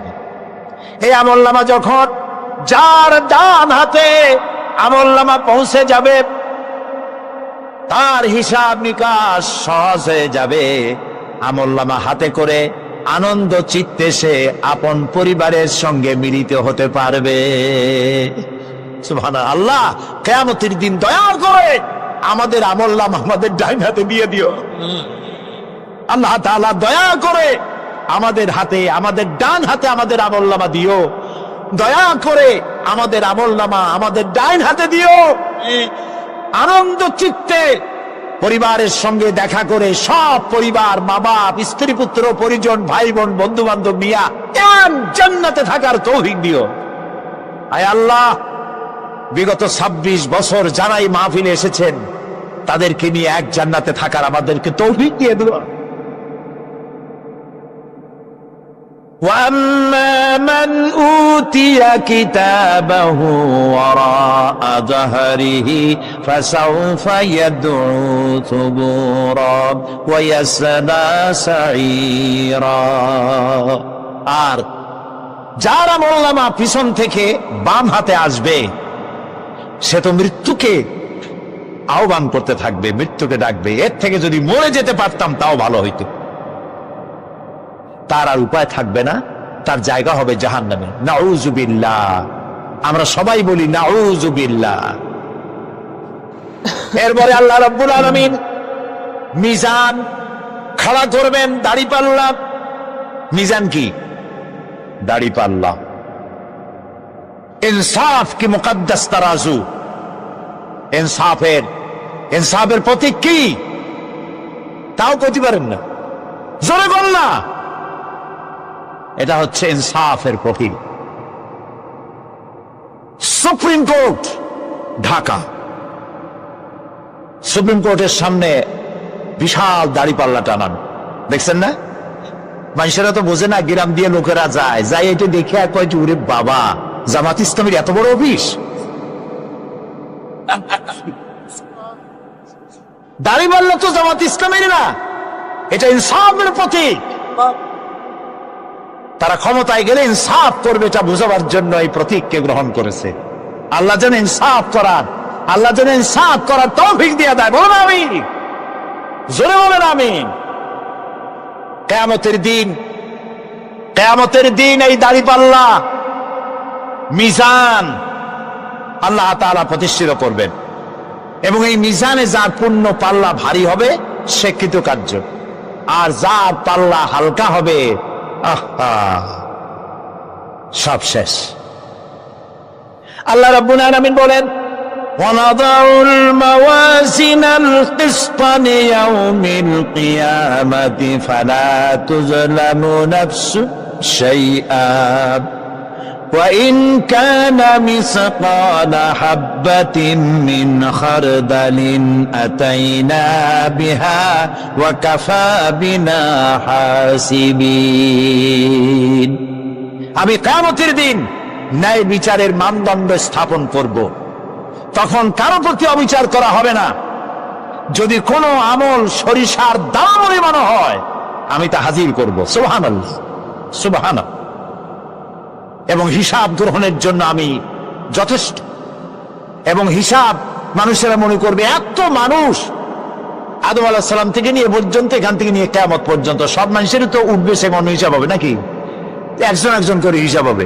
আল্লাহ বলছেন আল্লাহ সারিউল হিসাব, দ্রুত হিসাব নিতে সক্ষম। আল্লাহ নিজের কানে নিজে শুনবেন, অন্যের মাধ্যমে নয়, নিজে শুনবেন। প্রত্যেক আর আসামির কাছ থেকে, লোকদের কাছ থেকে তার বক্তব্য শুনবেন, ভায়া মিডিয়া শুনবেন না, নিজেই শুনবেন। আল্লাহর কান আছে না, চোখ আছে না? লোকেরা এই যে বইপত্রে লেখে আল্লাহ হচ্ছে নিরাকার, কত বড় বাজে কথা। আল্লাহ নিরাকার, আমরা এমন এক আল্লাহর ইবাদত করি তিনি আমাদের কিছু শুনতে পান না, কান টান নাই, তিনি আমাদের কিছু দেখতে পান না। এরকম নাকি আল্লাহ তাআলা? আল্লাহ তাআলা কোরআন শরীফে বলেছেন আল্লাহর হাত, আল্লাহর পা, আল্লাহর চোখ, আল্লাহর মুখ। তবে এগুলি কি রকম? আল্লাহর হাত, পা, চোখ কেমন, আকারটা কেমন? এর একটাই জবাব। কয়টা জবাব? জোরে বলে। একটাই জবাব, আল্লাহর যেমন হওয়া উচিত তেমন। সুবহানাল্লাহ বলে, সুবহানাল্লাহ বলে। এর থেকে আর কোনো জবাব নাই, এই একটাই জবাব, আল্লাহর যেমন হওয়া উচিত ঠিক তেমন। লাইসা কামিসলিহি শাইউন, আল্লাহর অনুরূপ, আল্লাহর মতো আকাশেও কিছু নাই, জমিনেও কিছু নাই। এটা আমাদের ঈমান, এটা আমাদের কি ঈমান। সুতরাং তিনি জুলুম করবেন না এবং হিসাব নিবেন, আর যথার্থ হিসাব নিবেন, সেখানে কারো প্রতি কোনো জুলুম করা হবে না। ومن خفت موازينه فأولئك الذين خسروا أنفسهم بما كانوا بآياتنا يظلمون। আর যাদের পাল্লা হালকা হবে তারা তো শুধু নিজেদেরই ক্ষতি সাধন করবে, কেননা তারা আমার আয়াত সমূহকে অস্বীকার করত। আল্লাহর যারা অস্বীকার করত, আখেরাত নাই, কিয়ামত নাই, বেহেশত নাই, কবরের মধ্যে কোনো শাস্তি নাই, কবরের কোনো প্রশ্ন নাই, এগুলি যারা বলতো তারা কিয়ামতে ক্ষতিগ্রস্ত হবে। এজন্য আপনি যতই পাপ করেন না কেন, যতই অন্যায় করেন না কেন, আল্লাহ বলেন লা তাইআসু মির রাহিল্লাহ, নেভার গিভ আপ। কখনো হতাশ হয়ো না, কখনো আমার রহমত থেকে নিরাশ হয়ো না। তিনি দয়ার সাগর, তিনি মায়ার সাগর। আপনি কত পাপ করেছেন, কত অন্যায় করেছেন, কত মিথ্যা বলেছেন, কত নামাজ কাজা করেছেন, আপনার পাপ, আপনার অন্যায়, আপনার অপরাধ যদি হয় খালের পানির সমান, বিলের পানির সমান, জেনে রাখবেন আল্লাহর দয়া হচ্ছে সাগরের পানির সমান। আমাদের পাপ, আমাদের অন্যায় যদি হয় পাহাড়ের সমান, আল্লাহর দয়া হচ্ছে আকাশের সমান। লা তাকনাতু মির রাহমাতিল্লাহ, আল্লাহ বললেন কখনো আমার রহমত থেকে নিরাশ হয়ো না। এজন্য বিপদে আপদে সব সময় আমরা প্রশংসা করব একজনের, চিল্লায় বলতে হবে তিনি কে? তিনি হচ্ছেন আল্লাহ। তিনি চাইলেই, আল্লাহর ভালোবাসার কোনো শেষ নাই, তার দয়ার কোনো শেষ নাই। এজন্য আমরা চাইবো শুধুমাত্র একজনের কাছে, তিনি কে? আপনি বিপদে পড়েছেন, আপনার বিপদ থেকে রক্ষা করতে পারে কে? আপনি অসুস্থ, আপনাকে সুস্থ করে দিতে পারে কে? আপনি বিয়ে করেছেন, 10 বছরের দাম্পত্য জীবন, আপনার সন্তান হয়নি এখন, সন্তানটা দিতে পারে কে? নাকি মাজারে গেলে সন্তান পাওয়া যায়? অনেকে মাজারে যে মানত করে সন্তান পাওয়ার আশায়, এরকম লোক আমাদের আশেপাশে আছে না নাই? একটু আকল খাটান আর বুঝবার চেষ্টা করেন। মাজারে গেলে যদি সন্তান হতো, তাহলে গরুর যে বাচ্চা হয়, ছাগলের যে বাচ্চা হয়, ছাগল কোন মাজারে যায়? গরুর যে বাচ্চা হইলো, গরু কোন মাজারে যে বাচ্চা পেল? কথা বুঝতে পেরেছেন? তার মানে কোনো মাজার থেকে সন্তান পাওয়া যায় না, কোনো বাবার দরবারে গেলে সন্তান পাওয়া যায় না। কেউ কাউরে কিছু করে দিতে পারে না, করে দিতে পারে একজন, তিনি কে? সব সময় সে আল্লাহর প্রশংসা করার দরকার আছে না নাই? কম কম না বেশি বেশি? আল্লাহর প্রশংসা করতে হবে বেশি বেশি। বিশ্বনবী ঈসা ইসলাম মসজিদে নববীতে একটা হাদিসের বঙ্গানুবাদ শোনাই আপনাদেরকে।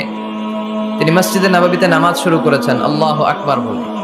বিশ্বনবীর মসজিদে নববীর জামাতের পদ্ধতি ছিল, সেখানে আমরা যেমনি আমাদের মসজিদে শুধু পুরুষরা যাই, ওনার মসজিদে শুধু পুরুষরা যেতেন না, নারীরাও যেত। সুবহানাল্লাহ পড়ে। হিজরা, হিজরা চিনেন? ডাক্তারি ভাষায় এদেরকে বলে হার্মোফ্রোডাইট। ডাক্তার যারা আছেন বুঝবেন, হার্মোফ্রোডাইট, বাইসেক্সুয়াল, উভয় লিঙ্গ এরা, মিডল জেন্ডার, পুরুষও না নারীও না, এরকম করে আল্লাহ কিছু মানুষ বানায়।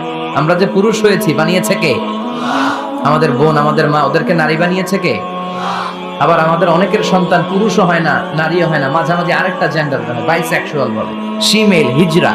ওদেরকে হিজরা করে বানালো কে? আপনি আর আমি হিজরা হইতে পারতাম না? পারতাম। আমার বোন, আমার মা, ওরা হিজরা হতে পারতো না? পারতো। সবার পরীক্ষা, আমরা ছেলে হয়েছি, আল্লাহ আমাদেরকে ছেলে বানিয়ে পরীক্ষা করছেন। যারা নারী হিসেবে দুনিয়ায় এসেছে, আল্লাহ তাদেরকে নারী বানিয়ে পরীক্ষা করছে। যারা হিজরা হয়ে পৃথিবীতে এসেছে, তারা হিজরা, আল্লাহ তাদেরকে হিজরা বানিয়ে পরীক্ষা করছে। পুরো পৃথিবীটাই পরীক্ষা। এজন্য হিজরা দেখলে হাসাহাসি করবেন না। অনেকে হিজরা দেখলে হাসাহাসি করে, ওদেরকে সামাজিক মর্যাদা দিতে চায় না। এক লোকের ধরেন 2 ছেলে 2 মেয়ে, আরেকটা হয়েছে হিজরা, তো বাসায় মেহমান আসলে ওই 2 ছেলে আর 2 মেয়েকে নিয়ে পরিচয় করায় মেহমানদের সাথে। হিজরাটা রেখে তুই আসিস না, তুই ঘরে থাক। এভাবে সে ফ্যামিলির একেবারে কর্নারে অবস্থান করে, ফলে সে আমাদের সমাজে থাকতে চায় না। সে খুঁজতে চায় যে আমার মতো এরকম সমাজে আর কে আছে দেখি। খুঁজে খুঁজে তার একটা সংঘবদ্ধ চক্র হয়ে যায়। তখনই তারা জীবিকার তাগিদে রাস্তায় নেমে পড়ে। আর হিংস্র প্রাণীর মতো শুক্রবারে জামাইয়ের গাড়ি যদি দেখে, বরের গাড়ি, ওইটা আটকায়। রাস্তাঘাটে ট্রাকের ড্রাইভার থেকে টাকা তোলে, প্রাইভেট কার যারা চালায়, গাড়ি চালায়, ওদের থেকে টাকা তোলে না? এর কারণ এদেরকে আমরা সামাজিকভাবে সম্মান দিতে শিখি নাই। পৃথিবীর অনেক দেশে আমি ঘুরেছি, ওখানে দেখেছি হিজড়াদেরকে সামাজিকভাবে অনেক বেশি রেসপেক্ট করা হয়, যাতে ওরা নিজেদেরকে কর্নার ম্যান না ভাবে যে আমরা এক পাশের মানুষ। না, তারাও মেইন স্ট্রিমের, মূল স্রোতের মানুষ। তাদেরকে বিভিন্ন কাজে সুযোগ করে দেওয়া উচিত। পৃথিবীর অনেক জায়গায় আমি অনেক শপিং মলে শপিং করতে যেয়ে দেখেছি যে শপিং মলের সুপার শপের যারা স্টাফ আছে তারা হিজড়া। বাংলাদেশে একটা সিদ্ধান্ত হয়েছিল যে ট্রাফিক সিগন্যালের এখানে হিজড়াদেরকে কাজে লাগাবে, কারণ হিজড়াদেরকে মানুষ যে কারণেই হোক একটু ভয় পায়, সিগন্যাল আর অমান্য করবে না। তারপর ওদেরকে ভোটাধিকার নিয়েও 2004 সালে খুব সম্ভব একটা আন্দোলন হয়েছিল, তো সেটাও এরকম বাস্তবায়ন হয় না। এজন্য হিজড়াদেরকে নিয়ে মা বাবারা বিপাকে পড়েন। আমার একটা সন্তানও হিজড়া হয়ে জন্মাতে পারে। স্কুলে যখন আমরা বাচ্চাদেরকে ভর্তি করাতে যাই, বাচ্চার নাম, মায়ের নাম, বাবার নাম, বাচ্চার লিঙ্গ, এটা ছেলে না মেয়ে, এই 2টা ঘর থাকে, কিন্তু উভয় লিঙ্গের কোনো ঘর নাই, ঠিক কি না? এটা সামাজিকভাবে আপনারা এটার ব্যাপারে গণসচেতনতা তৈরি করতে পারেন। এখানে কেউ চেয়ারম্যান আছে কিনা আজকে জানি না, তিনি হচ্ছেন এলাকার leader, member of the parliament. আপনারা যারা নেতা শ্রেণীর আছেন, তারা হিজড়াদেরকে খুঁজে তাদেরকে নিয়ে একটা সোসাইটি করতে পারেন, যে তাদেরকে কাজের ব্যবস্থা করা হোক, তাদেরকে সুশিক্ষায় শিক্ষিত করা হোক, তাদের মেধাটাও দেশ গঠনের কাজে লাগানো হোক, ঠিক কিনা? এজন্য এগুলো হচ্ছে সব আল্লাহ তাআলার দান। বিশ্বনবীর মসজিদে নববীতে জামাতের ভেতরে শুধু পুরুষ সাহাবারা থাকতো না, পুরুষ থাকতো, নারী থাকতো, হিজরা থাকতো, বাচ্চারাও থাকতো। আমরা অনেকে বাচ্চাদেরকে মসজিদে ঢুকাতে চাই না, আছে না নাই?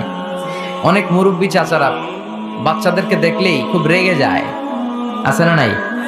আপনারা এখানে মুরব্বীরা যারা আছেন, আপনারা হয়তো রাগেন না, অন্যান্য এলাকায় দেখেছি আমি যে খুব রেগে যায়, বলে যে এটারে আনছে কে? তুরস্কের বিভিন্ন মসজিদের ওয়ালে ওয়ালে লাগানো যে জামাত চলাকালীন অবস্থায় যদি পেছনে বাচ্চাদের চিল্লাচিল্লি, কিচিরমিচির আওয়াজ শুনতে পাওয়া না যায়, তাহলে পরবর্তী প্রজন্ম নিয়ে আপনারা ভয়ের ভেতরে থাকেন। তার মানে নেক্সট জেনারেশন তো মুসল্লি হচ্ছে না। আমরা নামাজ পড়বো, বাচ্চারা পিছনে চিল্লাপাল্লা করবে, ঠিক কিনা? এরকম পরিবেশ আমরা মসজিদে চাই কি চাই না? বাচ্চাদের কাজই তো চিল্লাপাল্লা করা, লাফালাফি করা, নাচবে, গাবে, লাফাবে, একজন আরেকজনকে কামড় দিবে, গ্লাস ভাঙবে, কাপড় ছিঁড়বে। এটা কি বাচ্চারা করবে না মুরব্বীরা করবে?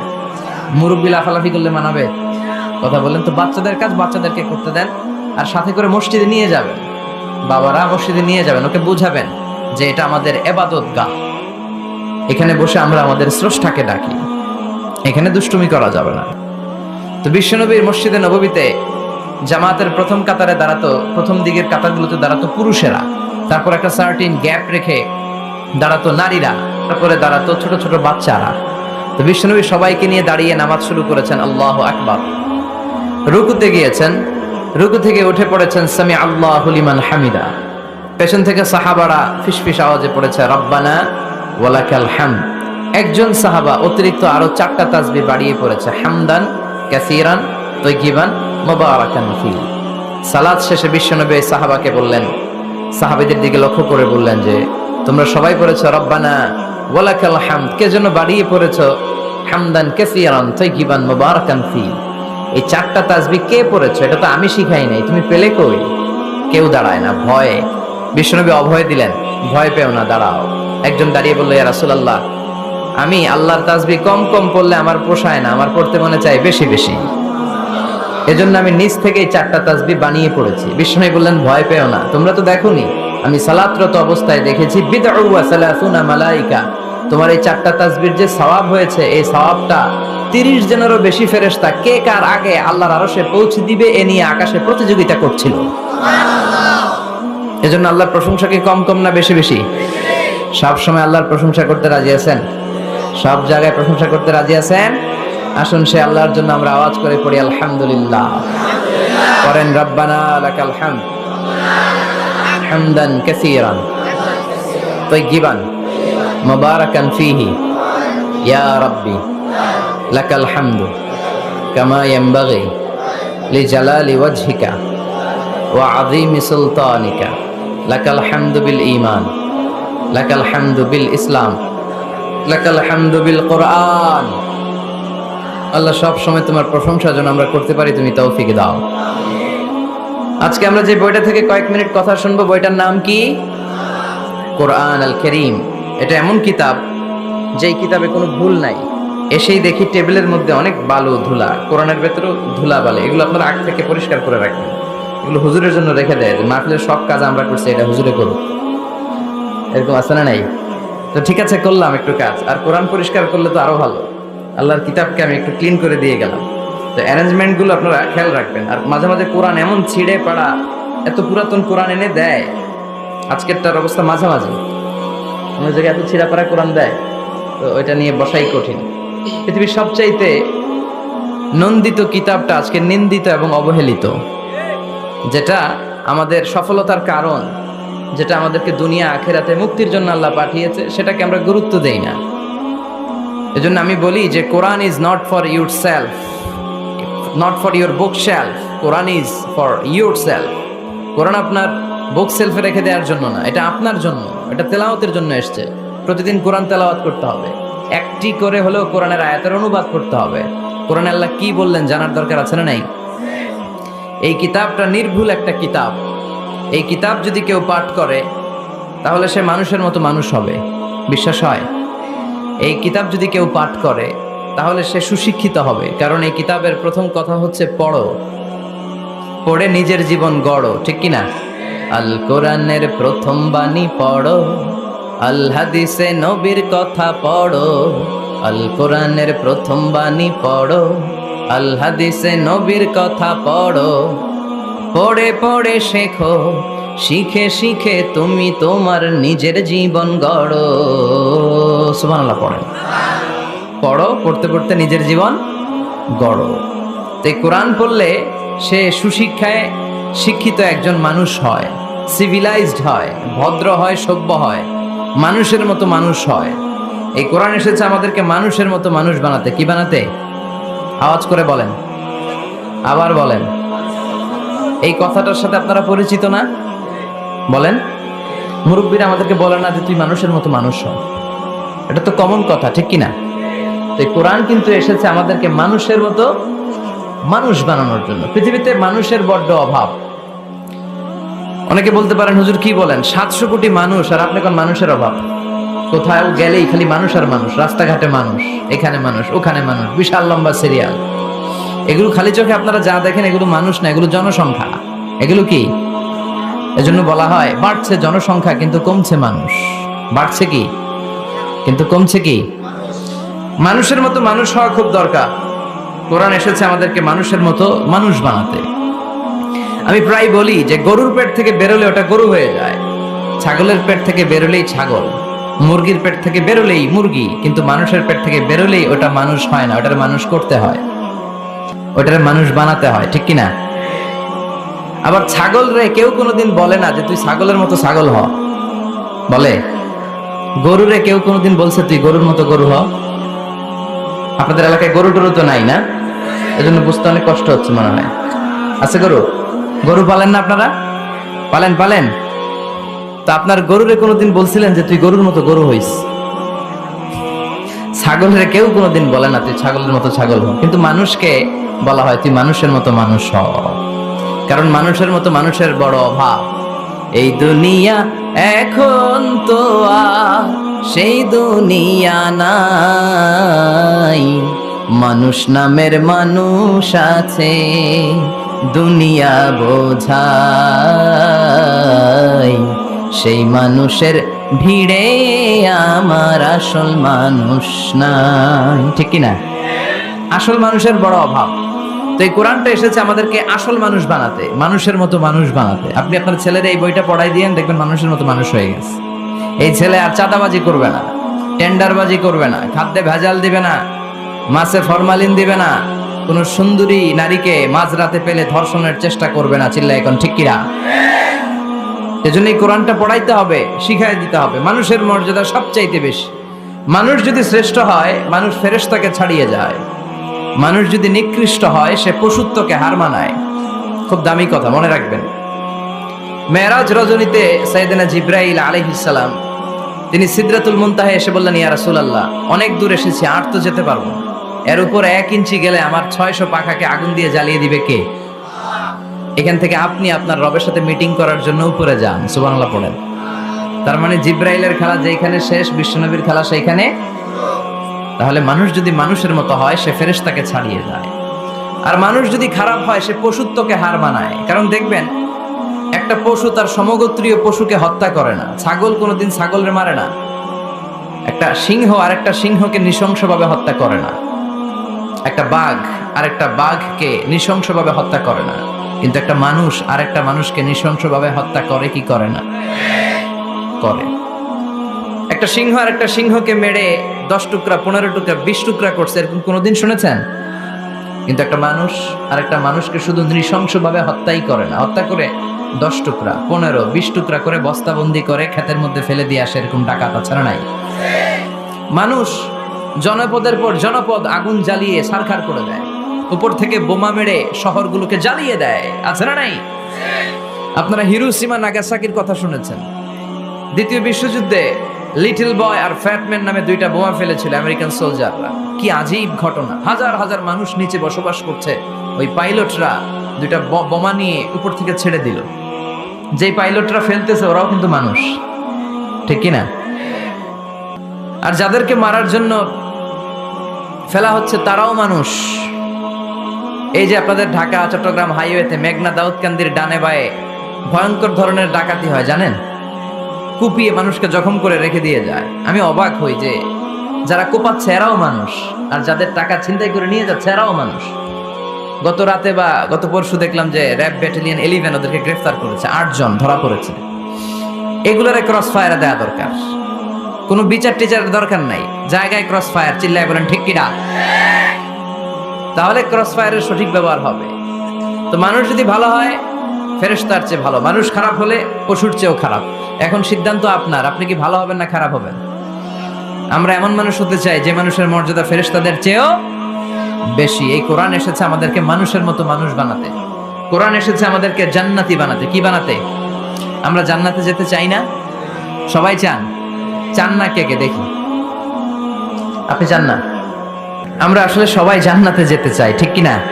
মালিক তুমি জান্নাতে, তোমার পাশে আমায় একটি ঘর বানিয়ে দিও, একটি ঘর বানিয়ে দিও সে বিভীষিকাময় মহাদিনে, তোমার প্রতিবেশী করে নিও।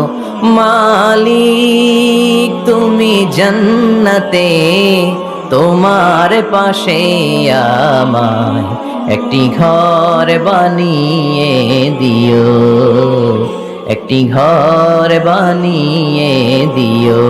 পড়েন আমিন। তাহলে আমরা সবাই চাই জান্নাতে যেতে। কই যেতে? আমাদের আসলে টার্গেটই তো এটা। প্রত্যেকের একটা টার্গেট থাকা চাই না? আমাদের টার্গেটই এই যে আল্লাহর সন্তুষ্টি অর্জনের মধ্য দিয়ে আমরা কই ঢুকতে চাই। আর জান্নাতে যারা ঢুকলো তারা সফল। এই ঘোষণাটা কার? চিল্লায় বলতে হবে কার? রব্বুল আলামিন বলেন, লা ইয়াস্তাওয়ি আসহাবুন নারি ওয়া আসহাবুল জান্নাতি আসহাবুল জান্নাতি হুমুল ফাইজুন। সুবহানাল্লাহ। আল্লাহ বললেন যারা জান্নাতে যাবে আর জাহান্নামে যারা যাবে তারা কখনো সমান হতে পারে না, তাদের মর্যাদা কশিনকালেও এক হতে পারে না। যারা জান্নাতে ঢুকতে পারবে তারাই সফল, যারা জান্নাতে ঢুকতে পারলো তারাই। ফামান যুহজিহা আনিন নারি ওয়া উদখিলাল জান্নাতা ফাকাদ ফাজ ওয়া মাল হায়াতুদ দুনিয়া ইল্লা মাতাউল গুরুর। আল্লাহ বললেন যারা জাহান্নাম থেকে মুক্তি পেল, জান্নাতের সার্টিফিকেট পেল, তারাই হলো সফল। ঠিক কি না? এটাই তো সফলতার মানদণ্ড হওয়া উচিত। আমি জাহান্নাম থেকে মুক্তির ঘোষণা পেলাম, আমি চিরস্থায়ী শান্তির জায়গা জান্নাতে ঢোকার অনুমতিপত্র পেলাম, আর কিছু লাগে? কথা কন। আমরা সবাই কই যেতে চাই? আল্লাহ বলেন the people of paradise and the people of hellfire never be equal. The people of paradise gained the ultimate success in life. যারা জান্নাতে যাওয়ার অনুমতি পেল তারাই সফল। আমরা সেই সফল মানুষ হতে চাই, ঠিক কিনা? আমরা সবাই জান্নাতে যেতে চাই। আসলেই চান তো? শুধু কথায় না কাজেও? কাজেও সেটার প্রমাণ দিতে হবে। আমরা জান্নাতে যেতে চাই। জান্নাত এমন জায়গা যে জায়গায় আছে শুধু আরাম আর আরাম, আর জাহান্নামে আছে খালি ব্যারাম। আরামের বিপরীত কি? জান্নাতে আছে কি? কই ব্যারাম। জান্নাতে আছে কি? আর জাহান্নামে? আওয়াজ করে বলেন, জান্নাতে কি আছে? জাহান্নামে কি? এখন কোনটা চান? আরাম চাই। আরাম চাই আমরা সবাই, সুখ চাই, আমরা স্বাচ্ছন্দ্য চাই, আমরা পিস এন্ড সিকিউরিটি চাই। জান্নাতের চাইতে শান্তির কোনো জায়গা নাই। জান্নাতে কোনো টেনশন নাই, রোগ বালাই নাই, পুলিশের দৌড়ানি নাই, র্যাবের দৌড়ানি নাই। আছে? দৌড়ানি যা খাওয়ার দুনিয়াতে খায় না, জান্নাত আপনাদের জন্য অপেক্ষা করছে। ইসলামের পক্ষে কথা বলার কারণে এরকম দৌড়ানি আছে না নাই? ঝুঁকি আছে না নাই? জানমাল নিয়ে পরীক্ষা দেওয়ার দরকার আছে না নাই? এই কষ্ট একটু দুনিয়াতে করে নেন, একটু স্যাক্রিফাইস করেন, জান্নাত ইজ ওয়েটিং ফর ইউ। আল্লাহ তৈরি করা জান্নাত আপনার জন্য অপেক্ষা করছে। জান্নাত এমন জায়গা যেখানে কোনো ধরনের চিন্তা, দুশ্চিন্তা, হাইপার টেনশন, অসুস্থতা, ঝামেলা, ঝক্কি ঝামেলা, ব্যারাম কিচ্ছু নাই। বাড়ি ভাড়া দেওয়ার টেনশন নাই। মাস শেষে বাড়ি ভাড়া দেওয়া লাগে না? ভাড়াটিয়াদের টেনশন আছে না নাই? গ্যাসের বিল, বিদ্যুতের বিল, এইটা সেইটা, বাজার করো, অসুস্থতা, ছেলে মেয়েদের ভর্তি করো, একটার পর একটা লেগেই থাকে। এই ঝামেলাগুলো কি জান্নাতে আপনারে পাবে? তো ওই জান্নাতে ঢুকতে মনে চায় না আমাদের? ঢুকবেন, ঢুকবেন। রব্বুল আলামিন বলেন, ফালা তা'লামু নাফসুম মা উখফিয়া লাহুম মিন কুররাতি আ'য়ুনিন জাযাআম বিমা কানু ইয়া'মালুন। ও আমার গোলামেরা, শোনো শোনো, এত চমৎকার দৃষ্টিনন্দন জান্নাত আমি তোমাদের জন্য তৈরি করে রেখেছি। ওই জান্নাতের সৌন্দর্য পৃথিবীর কেউ দেখে নাই। কুররাতু আ'য়ুন, তোমার চক্ষু শীতল করে ফেলবে জান্নাত। দেখলে আপনার চোখ ঠান্ডা হয়ে যাবে। অসাধারণ, amazing, marvellous, genius, awesome, fantastic place, supercalifragilisticexpialidocious. অসাধারণ ভালো, যেটা বর্ণনা দিয়ে বোঝানো সম্ভব না। আমি কোরআনের আলোকে কাছাকাছি একটা চিত্র অঙ্কন করতে পারবো আপনাদের চোখের সামনে যে জান্নাতটা এইরকম হবে, নাজ নেয়ামতটা। কিন্তু আসল সৌন্দর্য যে কেমন এটা পৃথিবীর কোনো মুফাসসির বলতে পারবে? এজন্য রব্বুল আলামিন বলেন, আ'আদাতু লিইবাদিয়াস সালিহিনা মা লা আইনুন রাআত। আমার সালেহ বান্দাদের জন্য এমন জান্নাত আমি তৈরি করেছি যেই জান্নাত পৃথিবীর কোনো মানুষ তার দুটি চোখ দিয়ে দেখে নাই। ওয়ালা উযুনুন সামিআত, জান্নাতের কোনো শব্দ দুনিয়ার মানুষ কান দিয়ে শোনে নাই। ওয়ালা খাতারা আলা কলবি বাশার, জান্নাতের সৌন্দর্য কত চমৎকার হবে মানুষ কল্পনা করেও কোনো কুল কিনারা করতে পারবে না। আপনি কুল কিনারাই করতে পারবেন, এত সুন্দর হবে। সুবহানাল্লাহ পড়েন। এই পৃথিবীতে যত আর্কিটেক্ট আছে, ডিজাইনার আছে, সব ডিজাইনারদেরকে একসাথে, লক্ষ লক্ষ ডিজাইনারদেরকে একসাথে বসে যদি বলেন যে আপনি জান্নাতের একটা চেয়ারের ডিজাইন করা শুরু করেন, সবার ডিজাইন মিলাইলেও জান্নাতের চেয়ারের ধারে কাছেও যাবে না। এত সুন্দর জান্নাত আমাদের জন্য প্রস্তুত করে রেখেছে কে? তো আসেন আমরা সবাই মিলে ওই জান্নাতের ভিতরে একটু ঢুকি। ঢুকবেন? সাহস হয়? আমরা যখন কোনো শপিং মলে ঢুকি, কি দিয়ে ঢুকি? গেট দিয়ে ঢুকি। জান্নাতেরও গেট আছে না নাই? কয়টা? ইন্নালিল জান্নাতি সামানিয়াতু আবওয়াব। জান্নাতের দরজা মোট 8টা। কয়টা? বিশ্বনবী সাহাবাদেরকে ওয়াজ করতেছেন, শোনো শোনো, জান্নাতের মোট দরজা 8টা। তোমাদের মধ্যকার এমন একজন সাহাবা আছে, সেদিন জান্নাতের 8টা দরজাই তাকে ডাকবে যে আপনি আমার দরজা দিয়ে প্রবেশ করেন। সাহাবারা বললেন, ইয়া রাসূলুল্লাহ, ইয়া হাবিবাল্লাহ, আমাদের মধ্যে থেকে ওই সৌভাগ্যবান লোকটাকে একটু বলেন। বিশ্বনবী বললেন, ও আমার প্রাণের সাহাবারা, ওই সৌভাগ্যবান ব্যক্তি হলো আমার হিজরতের দিনের সঙ্গী, আমার বিপদের দিনের সঙ্গী আবু বকর সিদ্দিক। ওনার ব্যক্তিত্ব আল্লাহর কাছে এতটাই গ্রহণযোগ্য যে জান্নাতের 8টা দরজাই ওনাকে ডাকবে, আসেন। ওইটা না, ওইটা না, আপনি আমারটা দিয়ে ঢুকেন। সুবহানাল্লাহ পড়েন। আমরা কি চাই না যে আমরাও এই 8টা দরজা দিয়ে ঢোকার সুযোগ আল্লাহ করে দেখ? চাই কি চাই না? এজন্য বিশ্বনবী বললেন, শোনো শোনো, প্রতিদিন নামাজের আগে যে তোমরা ওযু করো, এই ওযুর পরে কেউ যদি পড়ে আশহাদু আল্লা ইলাহা ইল্লাল্লাহ ওয়া আশহাদু আন্না মুহাম্মাদান আবদুল্লাহি ওয়া রাসূলুহু, ওযুর পরে এই দোয়াটা প্রতিদিন যে পড়বে, কিয়ামতের দিন 8টা জান্নাতের যে কোনো দরজা দিয়ে ঢোকার অনুমতি ওই বান্দাকে আল্লাহ দিয়ে দিবে। আপনাদের জন্য আছে। Still now you have the opportunity man. এই সুযোগ, চান্স আপনার জন্য আছে। ছোট্ট আমল, প্রতিদিন ওযু তো করাই লাগে না আমাদের জন্য। এই ওযুর পরে এই শাহাদাতের বাক্যটা পাঠ করলে 8টা দরজা দিয়ে ঢোকার অনুমতি আপনাকে দিবে কে? বুখারীর বর্ণনায় বিশ্বনবী বললেন, ইন্নালিল জান্নাতি সামানিয়াতু আবওয়াব।